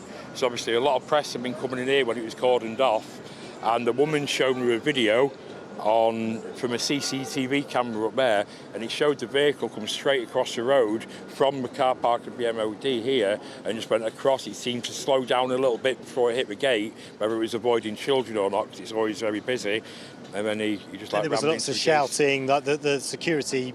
Yeah, but the police very loud when something like that goes on. Very dominant and shouting at him. Were they pointing guns there? Taser guns, with yellow taser guns, not with machine guns. I didn't notice the machine guns; it was with yellow taser guns. Okay. And how were you feeling? It's excitement. I've been here 8 weeks. It's never a dull moment. We have parties here. We have live music here. We're trying to have the world's largest pillow fight as well, which at the moment is 7,618, and I reckon the police are going to join in. And yeah, it's never a dull moment. So for me, all I wanted to do was get as close to reaction as I could with the camera. Sure. And did you see when the police got the guy out of the car? What did he look like? Did he seem scared or? Not really. He just seemed almost like emotionless. And then like they escorted him about 10 yards that way, and I got a video of him going across. He was white, grey straggly hair, white t-shirt. He didn't look like a terrorist, he didn't look like a businessman, he looked like someone that's going through difficult times and probably had enough of the government. He wasn't being difficult with the police? Not really, no. Once I got him face down, he wasn't shouting, he wasn't screaming, he wasn't erratic. He just kind of like acknowledged what he'd done, got on the floor and took his so-called punishment for it. Really appreciate you talking to us. Thanks for that quite vivid description, so thank you very much for that.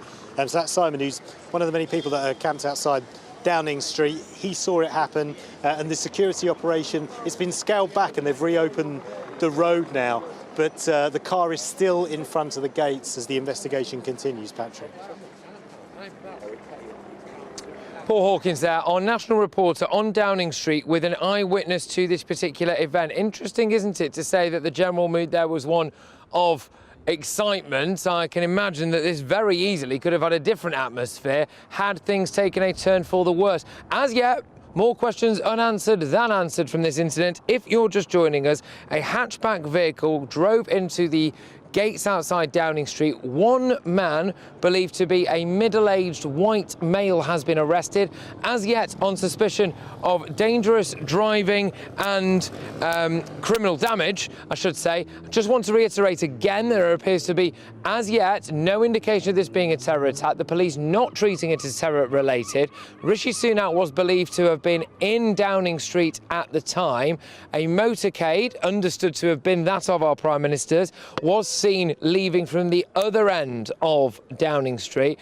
The CCTV footage which shows the incident shows a car pulling out of potentially the Ministry of Defence gate, so certainly somewhere nearby, past the cenotaph and then into, very slowly, the gates of Downing Street at a couple of miles an hour, where one arrest was made, and the police are not commenting any further on the matter as it currently stands. However, the cordon around Downing Street is starting to be lifted and people are continuing to go about their business as usual, which would strongly indicate that the situation is dying down. Make sure you stay tuned in to GB News for all the very latest on this major breaking incident of a car hitting the gates of Downing Street and one arrest been made. Thank you very much for everybody who's been watching and tuning in. I'm Patrick Christys and this is GB News, the People's Channel.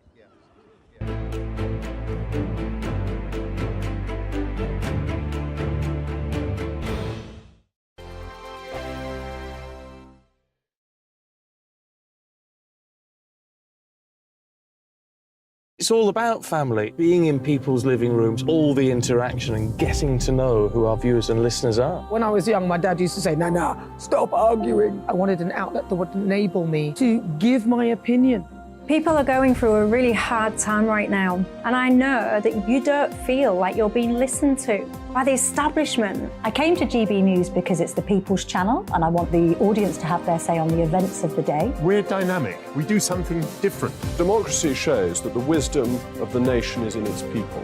I get to travel to find out what the story is from a personal perspective. The British people aren't fools. We know when we're not being told the full story. We've got to work out how Britain moves forward from this.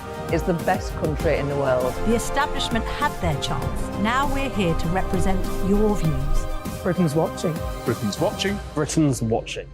We're proud to be GB News. The People's Channel. Britain's news channel. I'm Jacob Rees-Mogg, the Member of Parliament for North East Somerset and a former government minister. For years, I've walked the corridors of power in both Westminster and the City of London. We need to have the arguments, the discussions on how we make it better. Crop failures, famine, war, suffering on a scale completely unimaginable. We are putting the cart before the horse. As Charles I said at the scaffold, he was the true defender of liberty. Yeah, I've completely derailed the conversation. Join me